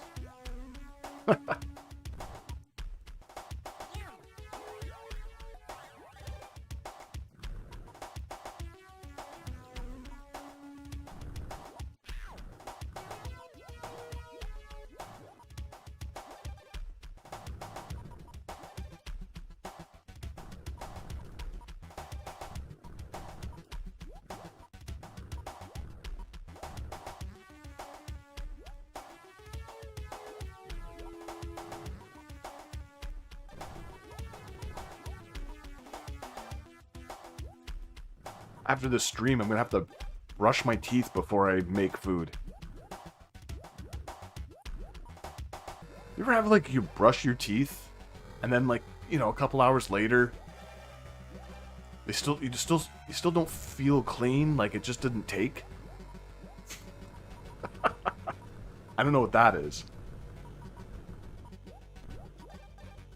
I brushed, I flossed, I used mouthwash, and I'm not feeling fresh. It could be the 3 cups of coffee I've had while streaming. That might have something to do with it. Like, are those spikes, like, you know, it's the readability is not the greatest.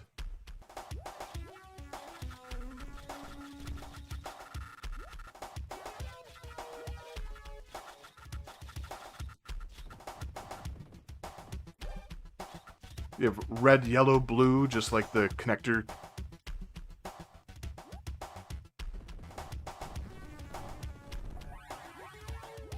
The old school analog connectors.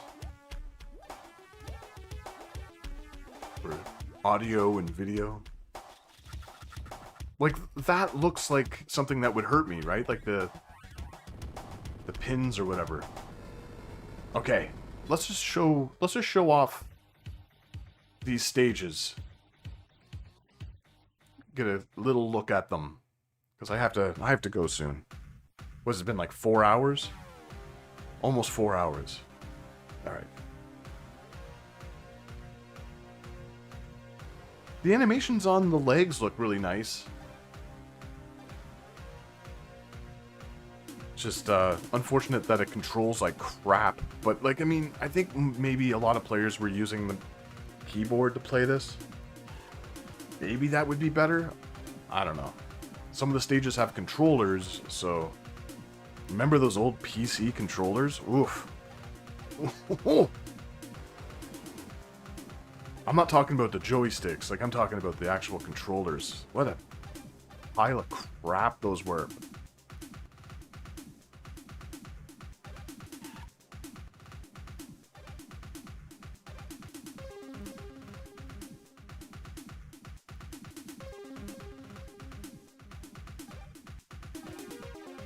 Just terrible. I mean, don't get me wrong. Again, the Sonic CD bonus stage wasn't great to control either, but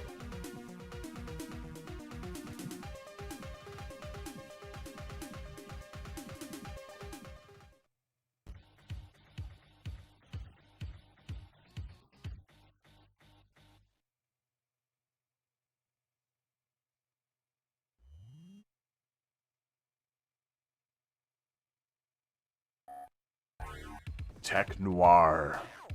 Cool.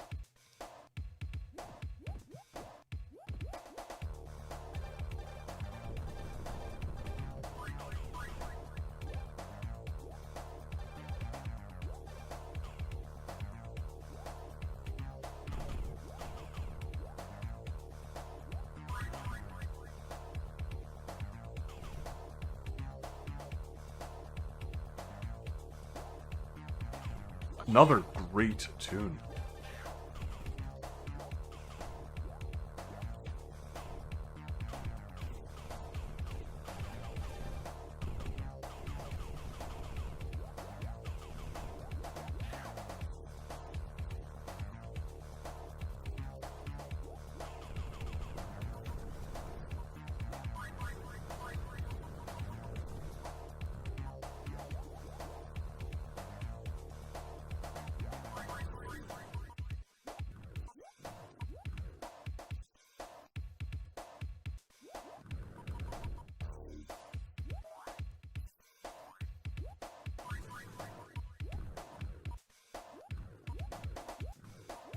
Jackrabbit.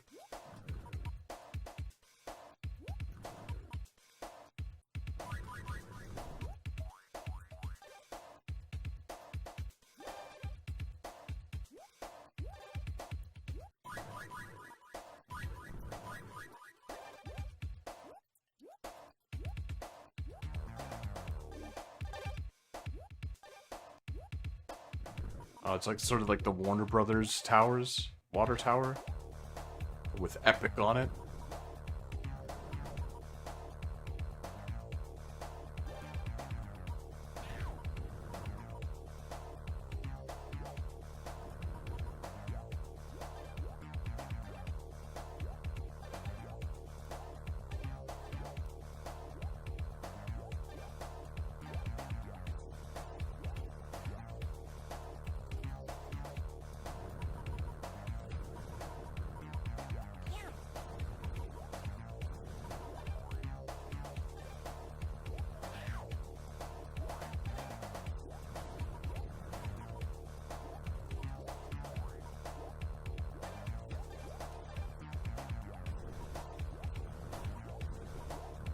This might be my favorite tune so far. This is awesome.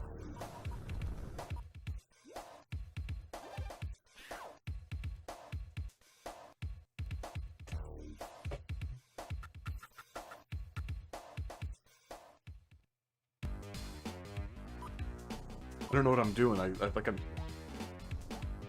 sitting here and I'm like playing through the game, but it's like, no, I want to show off these levels and then I gotta get out of here. Rabbit's Revenge. It looks like a crayon or something. Or like one of those slime packs from Ghostbusters 2. It's a weird weapon.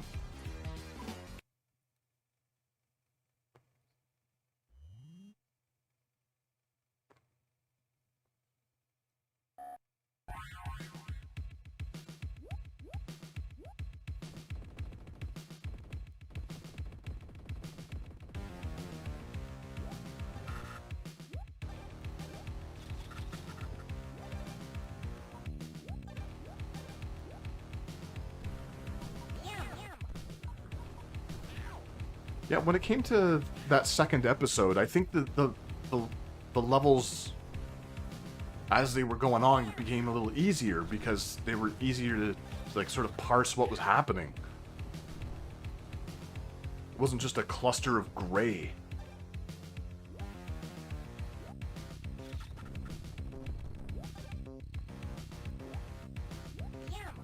So this is like sort of like a more of an organic, almost like greenhouse style world, maybe? I don't know.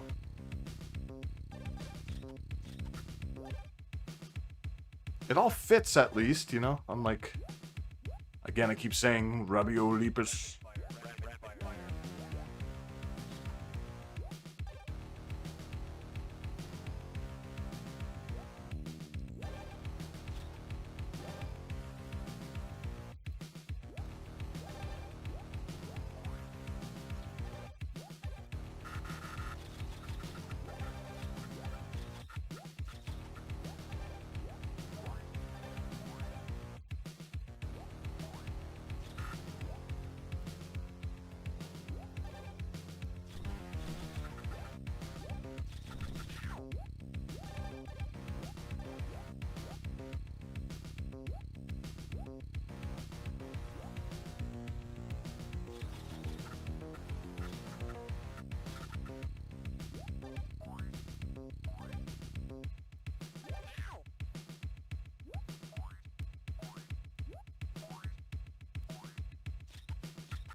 Hey, look, it's Jill of the Jungle.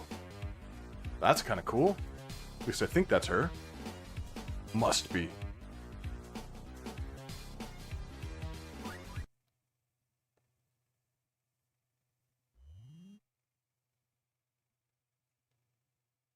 Tur Temple.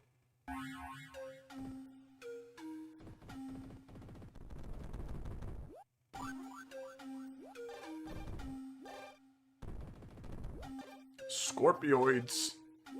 Ice cream cones. Yeah, it's neat that like all of the stages or episodes have different collectibles, different enemies. Yeah. Nice.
Yeah, that must have been Jill of the Jungle, because it's a jungle stage. Episode, whatever. You get it. A little bird, buddy. Nice.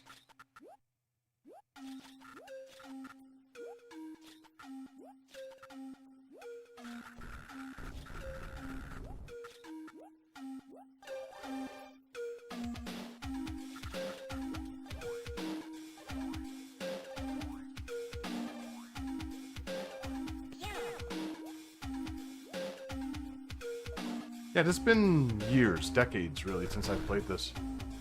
It's okay, you know, like I said earlier, like one of, if not the best platformer, really, for the PC. Unless I'm just like sort of not thinking of something, but I don't think. I think I played most of the earlier ones, at least.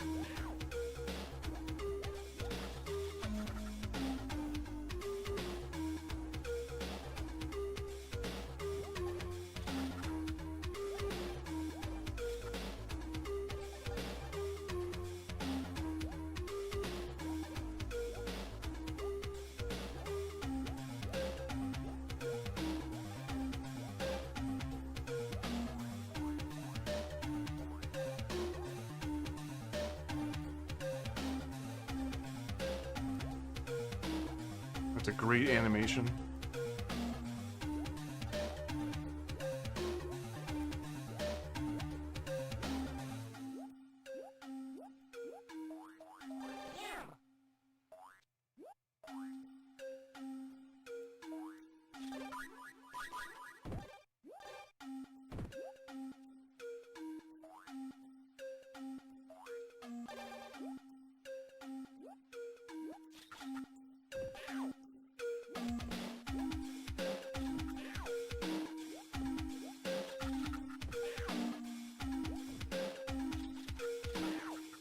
Frustrating when enemies are off screen hitting you. That's just, you know, such a pet peeve.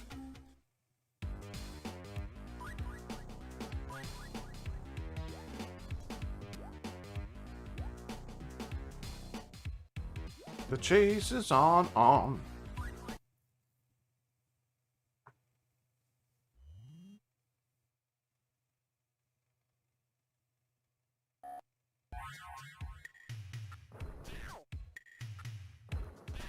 Oh, just get shot. It's so annoying. Whoa. Jesus. Demon trees. But hey, at least they're drawn in a cartoony style. Unlike, you know, that other game. They're not monochromatic.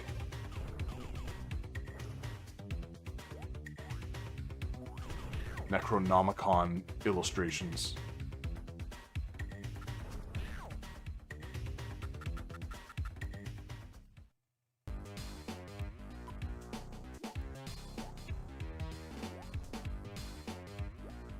Easy. Look at that.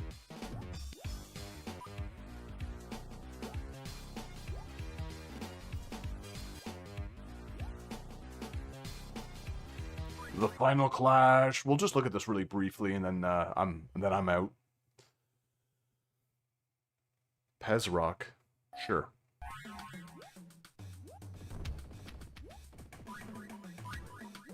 Very similar to the other stages. This one.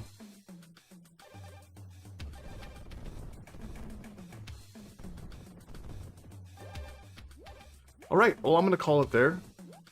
Thanks for watching, joining, you know, all that stuff. I'll stream again.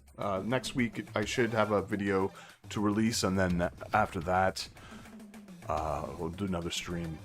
I gotta give myself a little bit more time in between videos because, you know, work and all.